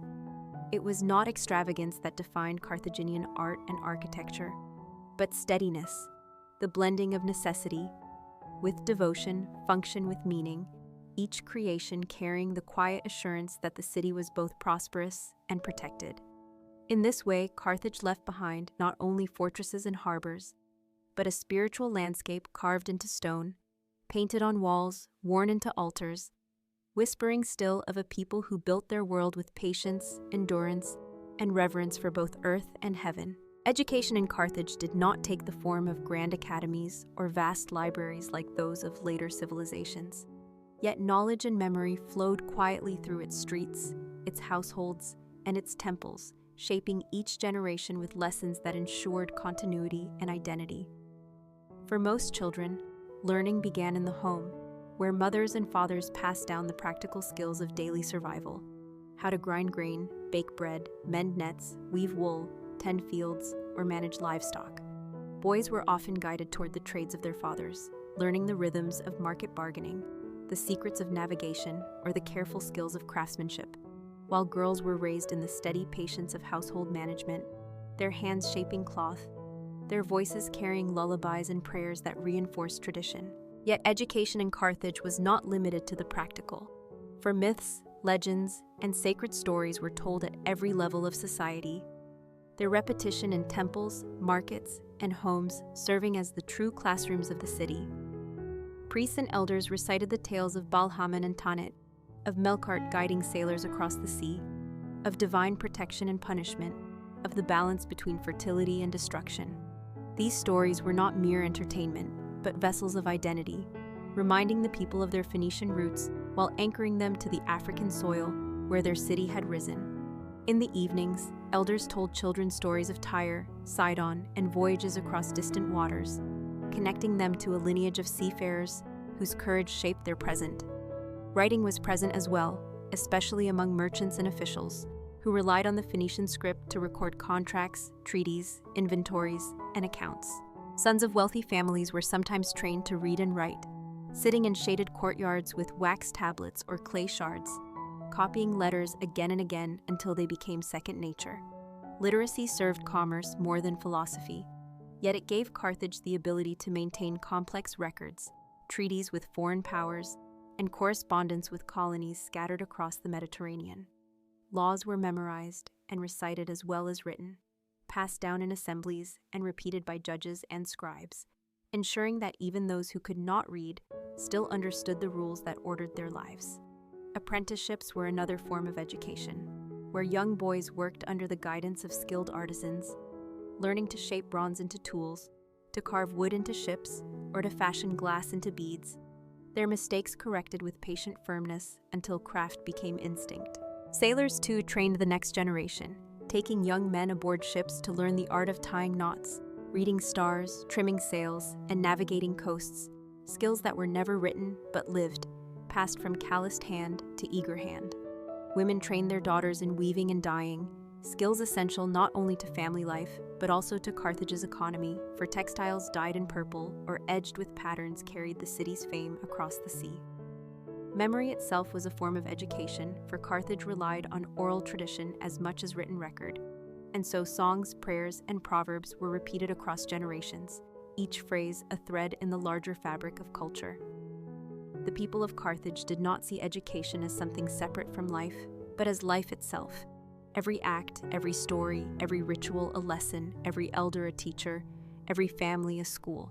To imagine this world is to hear the scratch of styluses on clay tablets in merchant courtyards, the murmur of priests retelling sacred myths in temple precincts, the rhythm of hammers in workshops as apprentices watched closely, the steady voice of a father teaching his son to read the constellations at sea, the soft hum of a mother teaching her daughter a weaving pattern. Carthage's education was slow, practical, and enduring, more concerned with continuity than innovation, but it was this very steadiness that allowed the city to preserve its identity and strength across centuries. In its myths, its contracts, its skills, and its memories, Carthage ensured that each generation inherited both the tools of survival and the stories of belonging, their knowledge as silent yet enduring as the walls that surrounded the city. When we reflect upon Carthage, it is tempting to remember only the dramatic struggles that came in its later years, the wars with Rome, the flames that consumed its streets, and the silence that followed its fall. Yet to understand the legacy of Carthage, we must look more quietly at what endured, at the traces of life that remained long after its walls had turned to ruins. Carthage left behind not only stones and ashes, but memories of a civilization that shaped the Mediterranean with patience, resilience, and skill. Its treaties, written in Phoenician script and sealed with sacred oaths, stand among the earliest examples of international diplomacy, proof that even in an age of war, the pursuit of peace was possible. Its harbors, particularly the circular Kothon, remain marvels of engineering, testimony to a people whose mastery of the sea was unmatched, their designs influencing ports for centuries afterward. Its trade networks, stretching from Spain to the Levant, from Sicily to the distant Atlantic, created a flow of goods and ideas that tied cultures together, making Carthage not only a city of merchants, but a bridge between continents. Its religion, centered on Balhaman and Tanit, reveals a people who wove faith into every corner of their lives, their devotion preserved in stone stalactites that still stand, etched with symbols of moons and stars that whispered prayers across time. Its laws and governance, based on councils and assemblies, demonstrate a tradition of collective decision-making and legal order that offered stability, and fairness to its citizens. Even in art, pottery, jewelry, and small carvings carry traces of a society that valued beauty not for excess, but for meaning, embedding symbols of faith, protection, and memory into everyday objects. Though Rome sought to erase Carthage, sowing salt into its soil and scattering its people, the memory of the city endured in the words of historians, in the admiration of engineers, in the persistence of myths, and in the rediscovery of ruins that speak softly of its past. The silent walls of Carthage may have crumbled, but their echo remains, reminding us of a people who lived by the rhythm of the sea, who built their strength upon family, law, commerce, and devotion, who endured centuries of growth before their final fall. To imagine Carthage now is to walk among broken stones where children once played, to touch carved symbols that once carried prayers to the gods, to stand at the edge of a harbor where ships once set sail into the unknown, their sails filled with wind and hope. The city is gone, yet its spirit lingers, not in noise but in whispers, in lessons of endurance, trade, faith, and resilience that still shape our understanding of the ancient world. Carthage reminds us that civilizations rise and fall, but what endures are the rhythms of daily life, the stories told, the skills passed down, the walls built with care, the treaties signed with trust, and the devotion carried from hearth to temple. These are the legacies that survive silence, weaving quietly into the greater fabric of human history. And so Carthage, though destroyed, was never truly lost, for its memory remains with us still, carried like a soft tide that laps gently against the shores of time, calming, enduring, and eternal. And so, our story has come to an end.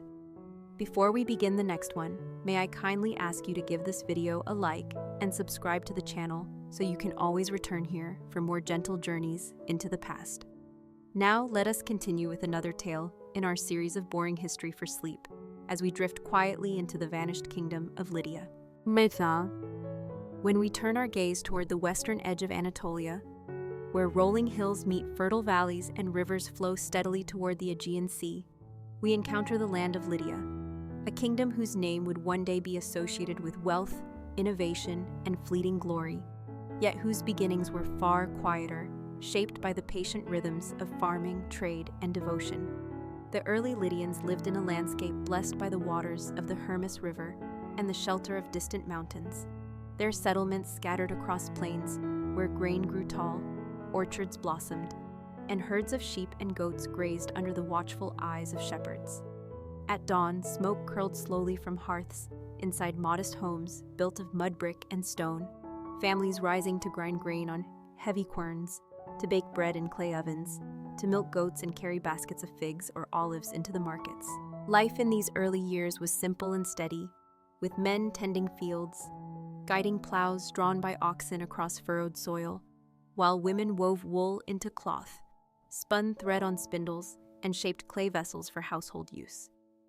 Children played with small toys fashioned from wood or clay, their laughter echoing through narrow lanes, while elders told stories of ancestors and gods, weaving myth into memory beneath the Anatolian sky. Yet alongside this simplicity lay ambition. For Lydia's position between the inland cultures of Anatolia and the coastal trade routes of the Aegean gave it a special role as a bridge between worlds. Traders carried goods along dusty roads that connected Lydia to Phrygia in the east and the Greek city-states in the west, bringing with them pottery, textiles, and metalwork, exchanging them for grain, livestock, and the precious natural resources that the Lydian lands provided. Among these resources was gold, gathered from the sands of the Pactolus River, its shining flakes caught in woolen fleeces washed in the current, a quiet discovery that would one day shape the destiny of the kingdom. But in these early centuries, gold was not yet the symbol of Lydia's greatness. It was simply another offering to the gods, melted into ornaments, poured into votive bowls, or hammered into jewelry worn by nobles and priests. Religion formed the spiritual heart of Lydian life, for the people worshipped deities tied to fertility, the cycles of nature, and the mysteries of the earth. Shrines and temples rose on hillsides, where offerings of bread, wine, and oil were placed before stone altars, where priests lit fires and invoked blessings. where processions marked the passing of seasons with music, chanting, and dance. The sun, the river, and the earth were all seen as divine, their rhythms shaping both survival and meaning, their power woven into myths that explain the origins of the people and the favor of their gods. To imagine Lydia in this period is to see farmers moving steadily across fields, merchants leading donkeys laden with goods along winding roads, priests pouring libations beneath the rising sun, and families gathering in courtyards at dusk to share bread and wine while telling stories of gods and kings. The walls of early Lydian settlements were not yet grand fortresses, but modest defenses of earth and stone, meant less to dominate than to reassure, to provide a sense of safety against raiders or wandering tribes. Yet within these walls, life unfolded in a rhythm that was calm and enduring, the repetition of tasks and rituals carrying the people forward year after year. What strikes us most when we look back is not the later glory of kings like Gyges or Croesus, but the silent strength of these beginnings, where survival was built on patience, where prosperity was born from steady labor, and where belief gave meaning to each dawn and dusk. The vanished kingdom of Lydia, whose name now whispers across history, began not with sudden conquest, but with families tending fields, with priests lighting fires, with gold dust glimmering quietly in riverbeds, waiting for the day when its discovery would transform the destiny of a people. To understand the kingdom of Lydia more deeply, we must step into the fabric of its society. For like many ancient civilizations, it was shaped not only by its kings and warriors, but by the quiet endurance of families, neighbors, and communities who carried the rhythms of life forward from one generation to the next. At the top of the social structure stood the nobility and royal households, their authority tied to both wealth and lineage, their estates stretching across fertile plains where fields of grain and orchards of figs or olives provided abundance.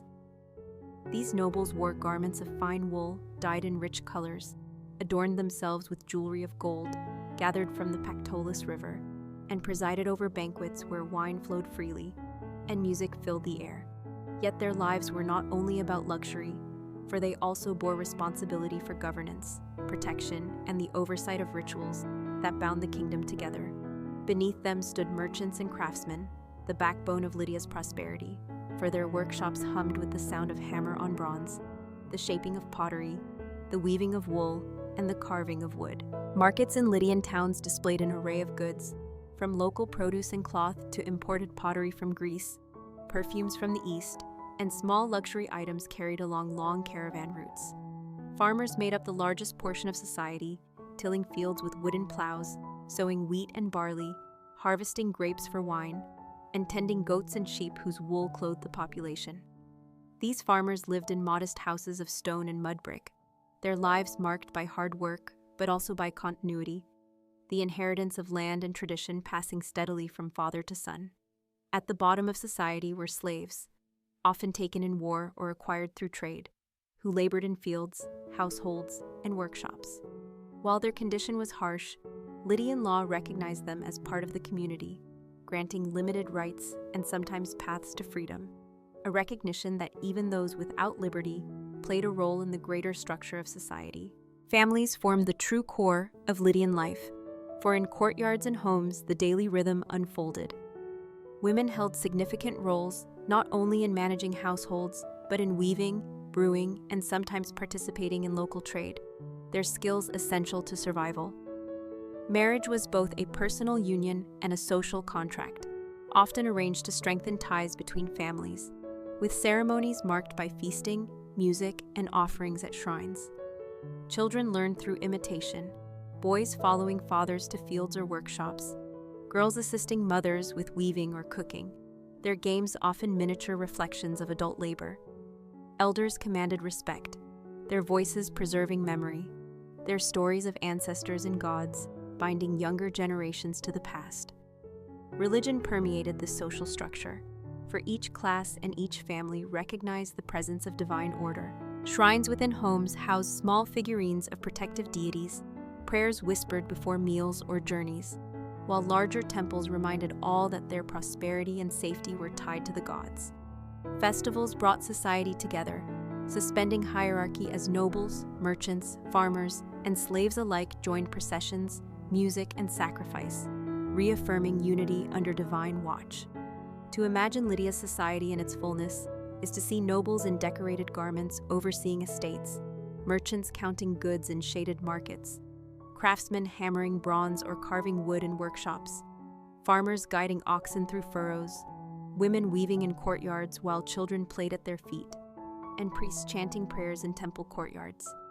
Each role, though unequal, was part of a larger whole, a society bound not by sudden spectacle, but by the steady repetition of duties, traditions, and rituals. It was this structure, quiet yet resilient, that allowed Lydia to flourish, to expand its influence, and eventually to rise as a kingdom remembered not only for its wealth, but for the ordinary lives that sustained it day after day. Religion in Lydia was not a distant matter reserved for kings or priests alone, but a living presence woven into every corner of daily life, from the quiet whisper of a prayer before bread was broken to the grand festivals, where entire communities gathered in solemn procession. The Lydians inherited much from the broader Anatolian and Near Eastern traditions, and their pantheon was a blend of local deities, earth goddesses, sun and storm gods, and protective spirits that reflected both the fertility of the land and the unpredictability of nature. Chief among these deities was Cybele, the Great Mother, a goddess of fertility, mountains, and wild animals, whose worship had deep roots in Anatolia, and whose presence was felt in shrines carved into hillsides and in festivals that celebrated the renewal of life each spring. Alongside her were deities tied to the sun, to rivers, and to the underworld, each honored with offerings of wine, grain, honey, and incense.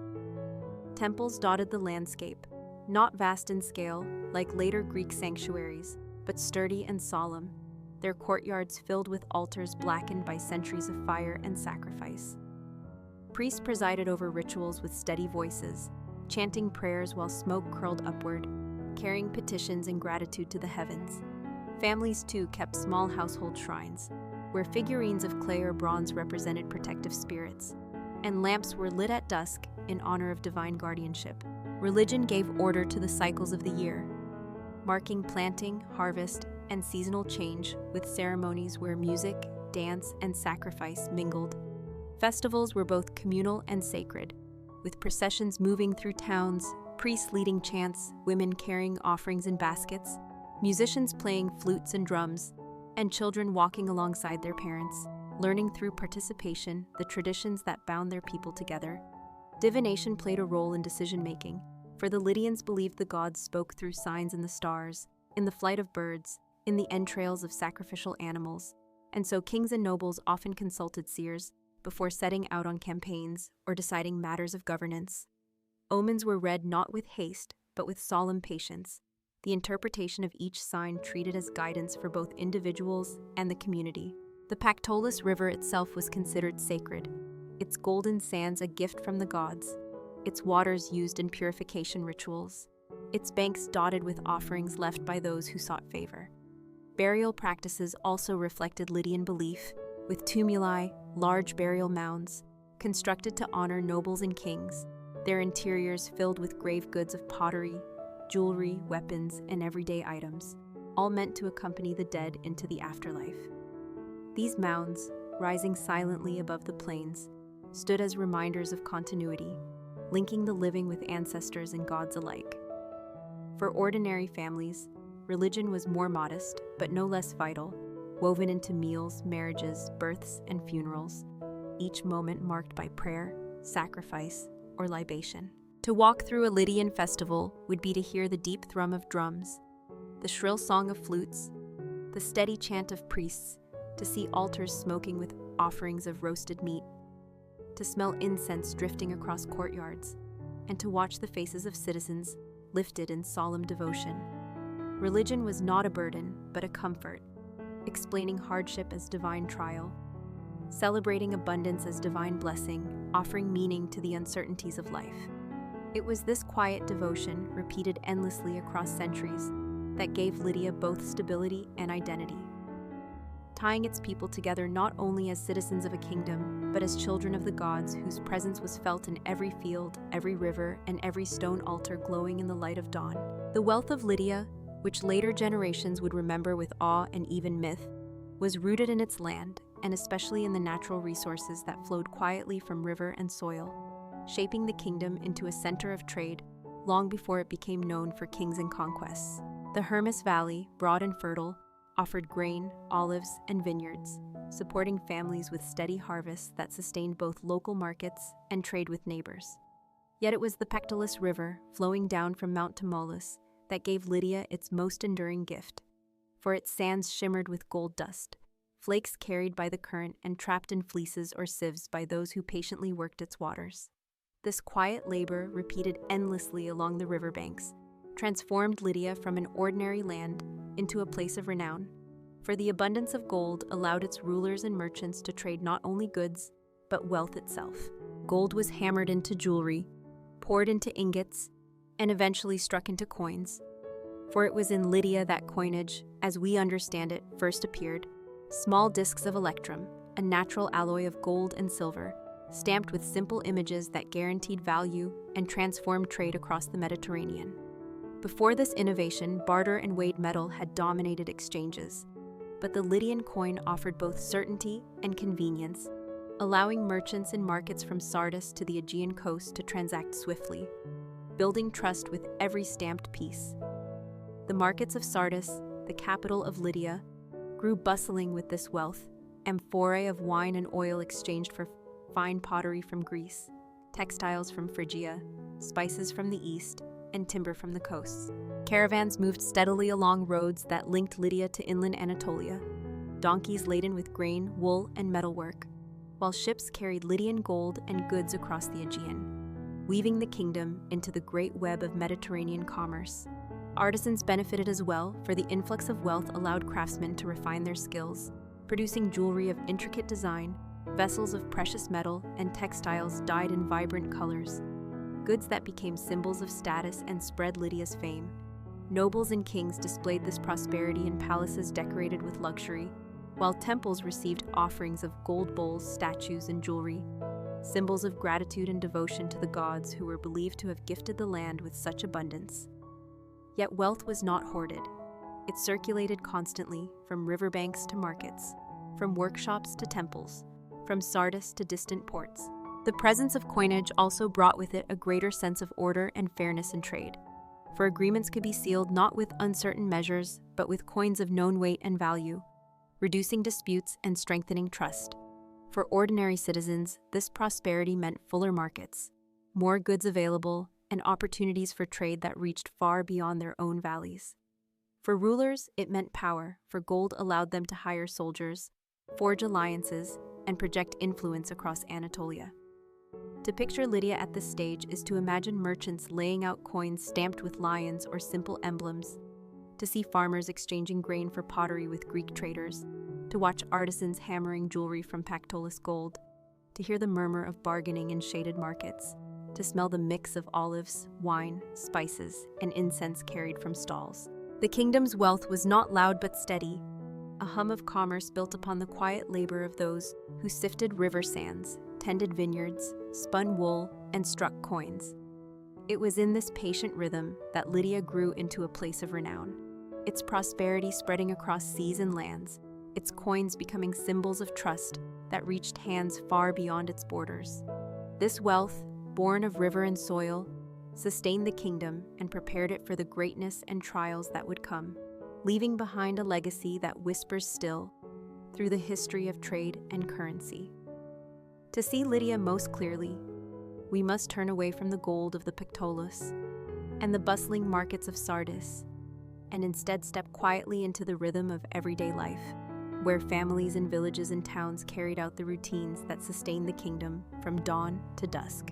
Homes were modest for most people, built of stone foundations and mud brick walls with flat rooftops that served as extra living space in the warm months, while wealthier households might enjoy larger courtyards shaded with vines, storage rooms for grain, and decorated walls painted with simple motifs. At sunrise, smoke drifted from hearths as women prepared bread from wheat or barley ground on heavy querns, the steady sound of stone on grain echoing through courtyards as children stirred sleepily beside them. Meals were simple but nourishing, bread dipped in olive oil, stews of lentils or beans, figs and dates when in season, and occasionally cheese or meat from sheep and goats. Wine watered down with fresh spring water was common at tables, while beer brewed from barley was also consumed in some communities. Farmers tended their fields in long, patient labor, guiding oxen through furrows, planting and harvesting in rhythm with the seasons, while shepherds watched flocks on hillsides, their presence marked by the sound of flutes played to pass the time. Women played a vital role not only in food preparation, but in weaving, spinning wool into thread on spindles, and working it into cloth on looms. Garments ranging from simple tunics belted at the waist to longer robes dyed in muted colors for festivals. Jewelry was worn widely, with beads of glass, stone, or bronze, while wealthier women adorned themselves with gold and silver, worked by skilled artisans in Sardis. Markets formed the heart of communal life, where neighbors met to exchange produce, buy pottery, or trade cloth, and where merchants from distant lands mingled with local farmers, filling the air with the hum of bargaining and the scent of spices, wine, and freshly baked bread. Children learned through imitation, boys following fathers to fields or workshops, girls assisting mothers with weaving or grinding grain, their play often miniature versions of adult labor. Tiny carts carved from wood, clay figurines shaped as animals or gods, small spinning toys to mimic the work of looms. Marriage was central to family life, usually arranged to strengthen ties between households, celebrated with feasting, music, and offerings at shrines, the joining of families witnessed by both community and gods. Elders held honored places in households, their stories of ancestors and myths recited each evening around firelight, their wisdom guiding younger generations through both daily chores and larger decisions. Religion was never far from home, with small shrines or figurines placed in corners of courtyards, lamps lit at dusk, and libations poured to household gods for protection. Festivals punctuated the steady rhythm of work, bringing together families dressed in their finest garments, music played on flutes and drums, dances performed in circles, and sacrifices made to Cybele and other deities to ensure fertility and prosperity. Life was not luxurious for most, but it carried a steady dignity, each task repeated with patience, each meal shared with gratitude, each prayer offered with hope. To imagine Lydia's families is to hear the grind of stone on grain at dawn, the chatter of markets at midday, the hum of weaving looms in shaded courtyards, the laughter of children playing with clay toys in dusty lanes, the solemn chant of prayers whispered at dusk, and the quiet stories of elders carried on the night air. It was these small, steady acts, the baking of bread, the weaving of cloth, the tending of sheep, that built the strength of Lydia, for while kings minted coins and nobles counted wealth, it was families who endured, who carried the kingdom's memory forward, and who left behind the quiet legacy of daily life that whispers through history long after their walls and palaces have vanished. The strength of Lydia was not sustained by wealth and trade alone, but also by the systems of law and justice that kept order in a kingdom where diverse peoples, merchants, farmers, nobles, and slaves lived side by side, each bound to a common rhythm of fairness that preserved stability. Though much of Lydian law was influenced by older Anatolian and Near Eastern traditions, its form reflected the practical needs of a society that had grown prosperous and complex, where disputes over land, contracts, trade, and inheritance had to be resolved with clarity. At the heart of this system stood the king, who was seen as both guardian of the law and enforcer of divine order, his authority not absolute, but balanced by the traditions and precedents that guided judgment. Councils of nobles and elders assisted in decision-making, ensuring that verdicts carried the weight of collective agreement rather than arbitrary power. Laws were recorded in writing, etched onto tablets, or inscribed into public memory through scribes, their words serving as binding promises that could be invoked in disputes. Contracts were particularly important in Lydia, for a kingdom built on trade required trust, and so agreements between merchants, artisans, and landowners were carefully recorded, sealed, and witnessed to prevent dishonesty. Marriage, too, was treated as a legal matter, with written agreements defining dowries, inheritance rights, and responsibilities, offering protection to women and ensuring that children were recognized as heirs. Property disputes were settled by restitution rather than cruelty, with fines of silver or grain used to restore balance, while theft was punished with repayment. often multiple times the value stolen, as a way to both correct and deter. Slavery, present in Lydia, as in much of the ancient world, was also regulated, with laws granting limited protections to slaves and sometimes paths to manumission, reflecting a recognition that even the lowest in society had a place in the legal order. Justice was not always equal, for nobles could expect lighter punishments and greater privileges. Yet the framework of law provided stability, ensuring that the kingdom did not collapse into chaos or violence. Trials were often public, held in open spaces where citizens could witness the proceedings, judges listening to testimony from both sides, scribes recording decisions for future reference. Priests sometimes invoked to sanctify oaths with the names of the gods. Perjury was seen as not only a crime against society, but also an offense against the divine. For to break an oath sworn before Sibyl or the sun god was to invite misfortune upon oneself and one's family. To picture justice in Lydia is to imagine merchants presenting tablets inscribed with agreements, farmers arguing calmly over disputed boundaries, elders sitting in measured silence before pronouncing verdicts, scribes pressing styluses into clay to ensure permanence, and priests raising hands in solemn invocation of divine witnesses. The system was not built for spectacle, but for balance, for the quiet restoration of order that allowed fields to be tilled, markets to flourish, and families to endure without fear of constant conflict. This emphasis on fairness also reinforced Lydia's role as a trading hub, for merchants from Greece, Phrygia, and beyond could trust that their goods and contracts would be respected under Lydian law, further weaving the kingdom into the web of Mediterranean commerce. And so justice in Lydia, though rarely remembered in history books, was as essential as gold or trade, for it gave people confidence that their labor, their property, and their families were secure. It was this quiet strength, this steady hum of fairness, that sustained the kingdom across generations, allowing it to rise not only in wealth, but in resilience, its laws as much a legacy as its coins, temples, and kings. The kingdom of Lydia, though remembered most often for its wealth and the fabled gold of the Pactolus, could not have endured without strength of arms, for wealth attracts rivals as surely as grain attracts birds. And so the Lydians developed a military that was both practical and adaptive, reflecting the rugged landscape of Anatolia and the constant pressures from neighboring states. At the heart of this military stood the king, who was not only ruler but commander, expected to lead armies into the field, to inspire loyalty through both presence and courage. Soldiers were drawn from the citizenry, farmers and craftsmen called upon in times of need, their service both a duty and a necessity.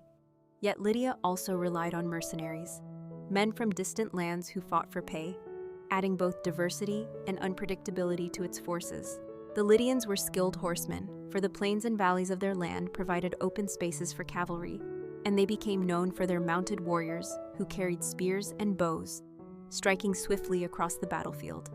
Infantry formed the backbone of the army, armed with spears, shields, and simple helmets of bronze, their training based less on rigid formation and more on endurance and familiarity with the terrain.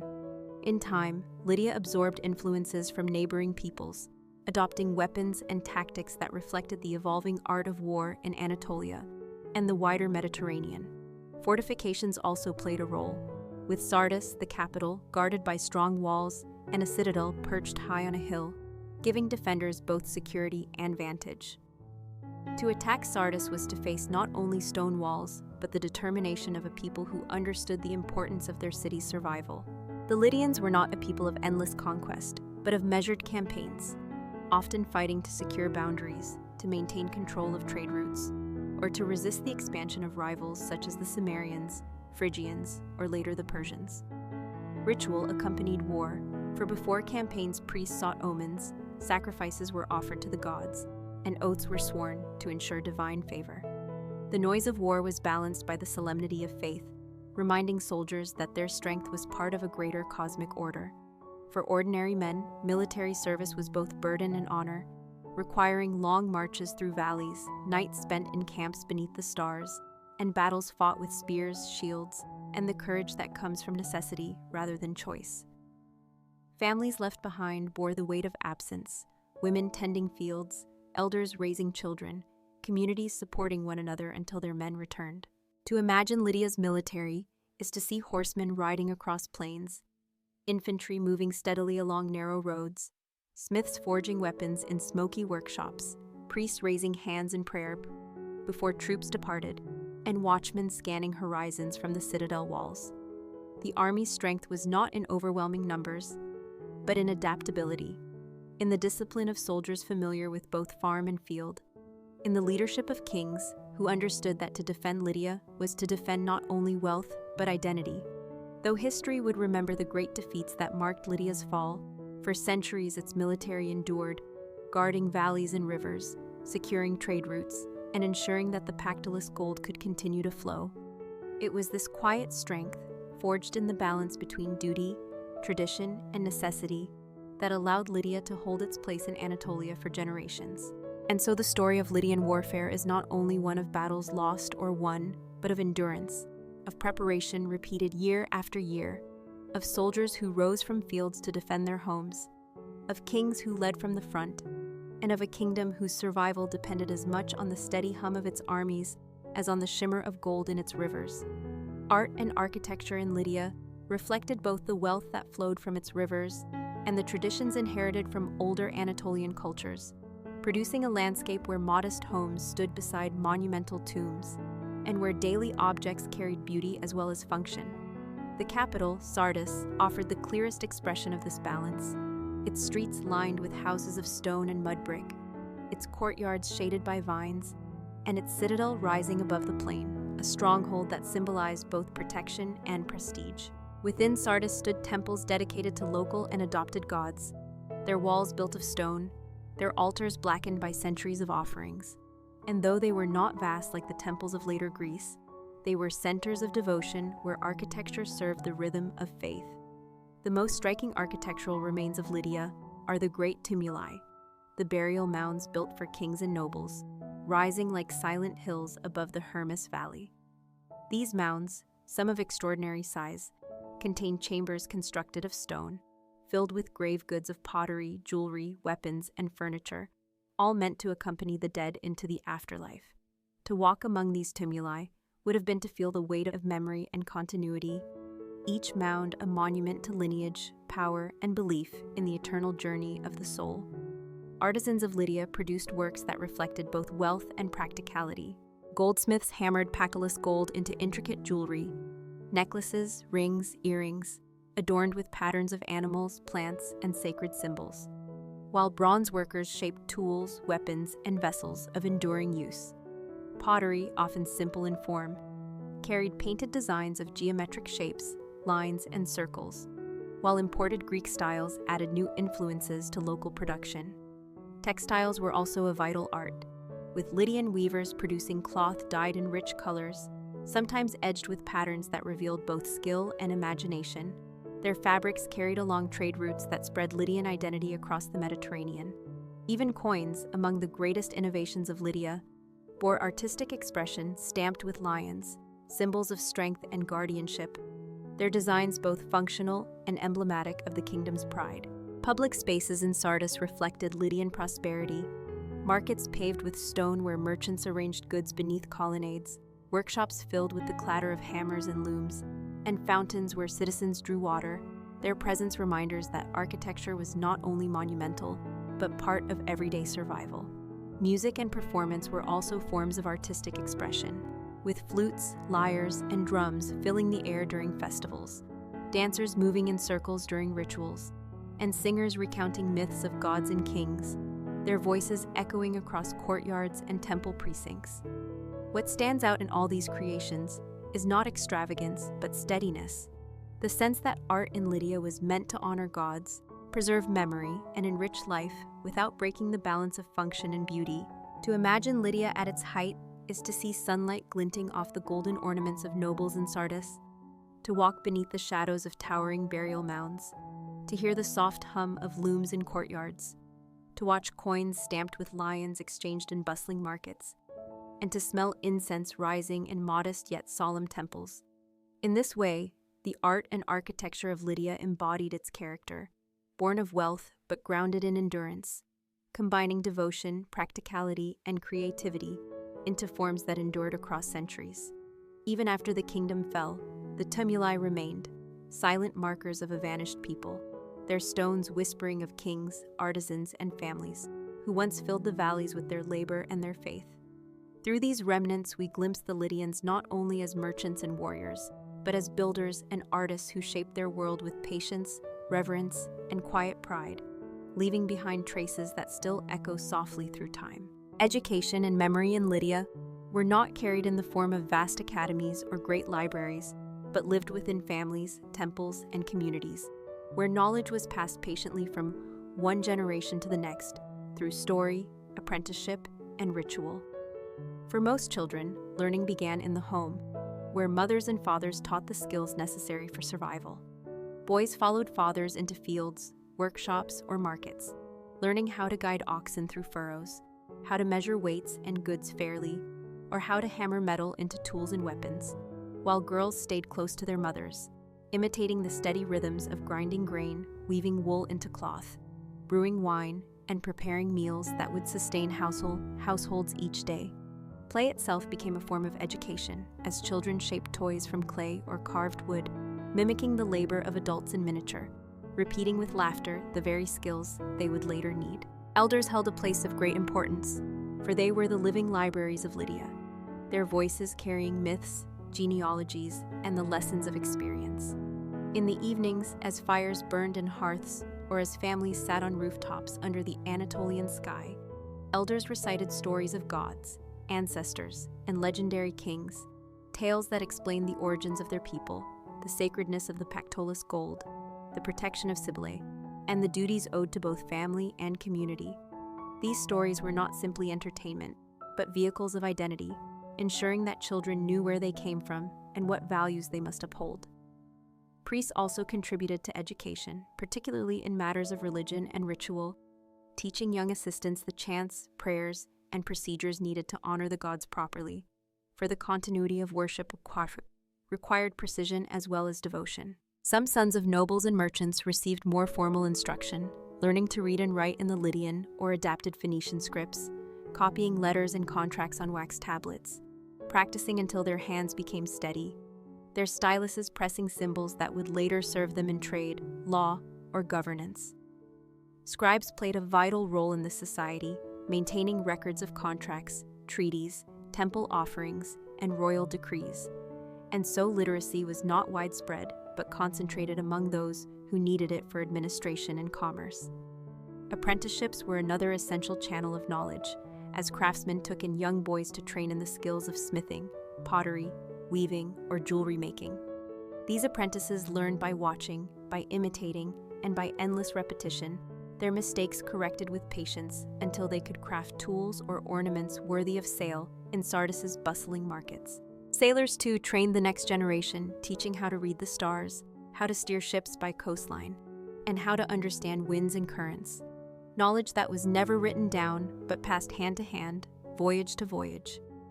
Women trained daughters in household management, weaving patterns, dyeing fabrics, and brewing techniques, skills that were essential not only for family survival, but also for trade. For Lydia's textiles were valued far beyond its borders. Memory was reinforced through rituals as well. For festivals reenacted myths, sacrifices retold sacred stories, and processions reminded all of the gods' presence in their daily lives. Knowledge of law and custom was also transmitted orally, judges and elders repeating principles of fairness in public cases, ensuring that even those who could not read understood the rules that ordered their lives. To imagine education in Lydia is to hear the murmur of elders telling myths to children in courtyards, the scrape of styluses on tablets in shaded rooms, the hum of looms as mothers taught weaving patterns, the clash of hammers in workshops where apprentices learned their trade, and the quiet prayers whispered by novices in temple precincts.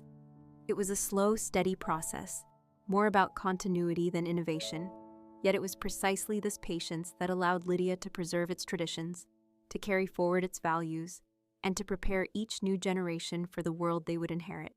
Through memory, myth, and skill, the vanished kingdom of Lydia ensured that even after its fall, echoes of its knowledge and identity would remain, soft but enduring, within the larger story of human civilization. When we reflect on Lydia, it is easy to be dazzled by the glitter of its gold, and the tales of kings who minted the first coins.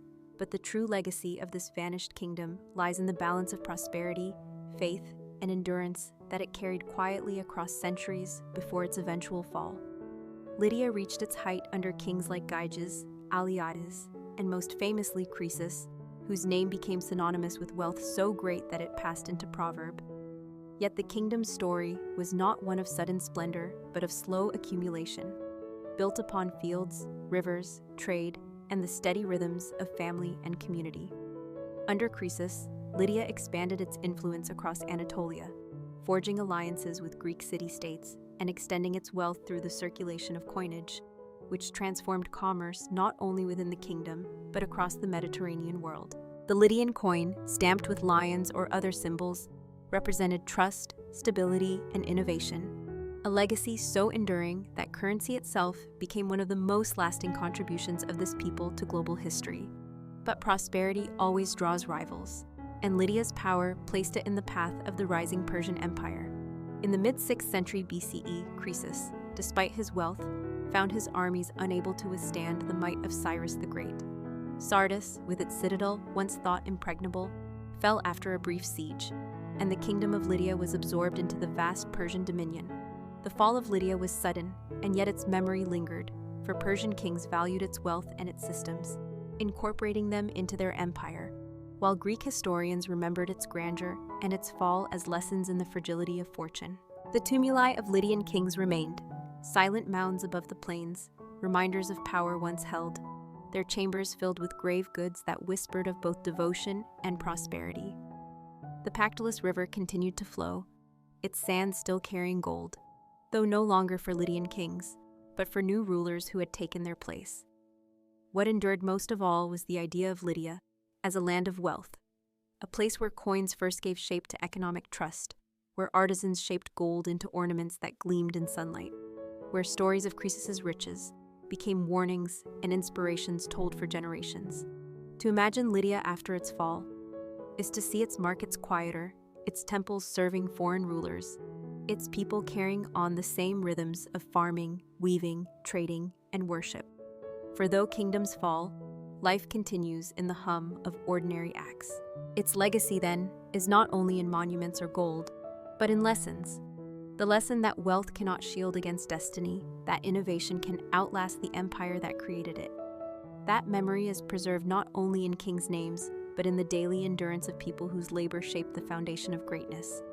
Today, when we speak of Lydia, we speak of a vanished kingdom, yet it is not truly gone, for its coins echo in every currency we use, its gold gleams in the imagination of history, and its story rests like a quiet reminder that all civilizations, no matter how wealthy, rise and fade, leaving behind whispers in the stones, in the rivers, and in the memory of humankind. The kingdom of Lydia has vanished, yet its silent legacy endures, steady and calm, flowing like the Pactolus itself, carrying fragments of memory across the centuries to us. Thank you, dear friends, for choosing to spend your time with Sleep Whisper. May your dreams tonight be calm and gentle, and when you wake to a new day, may you be met with good fortune and success in all your work. We'll meet again tomorrow night, right here at Sleep Whisper. Good night and sleep well.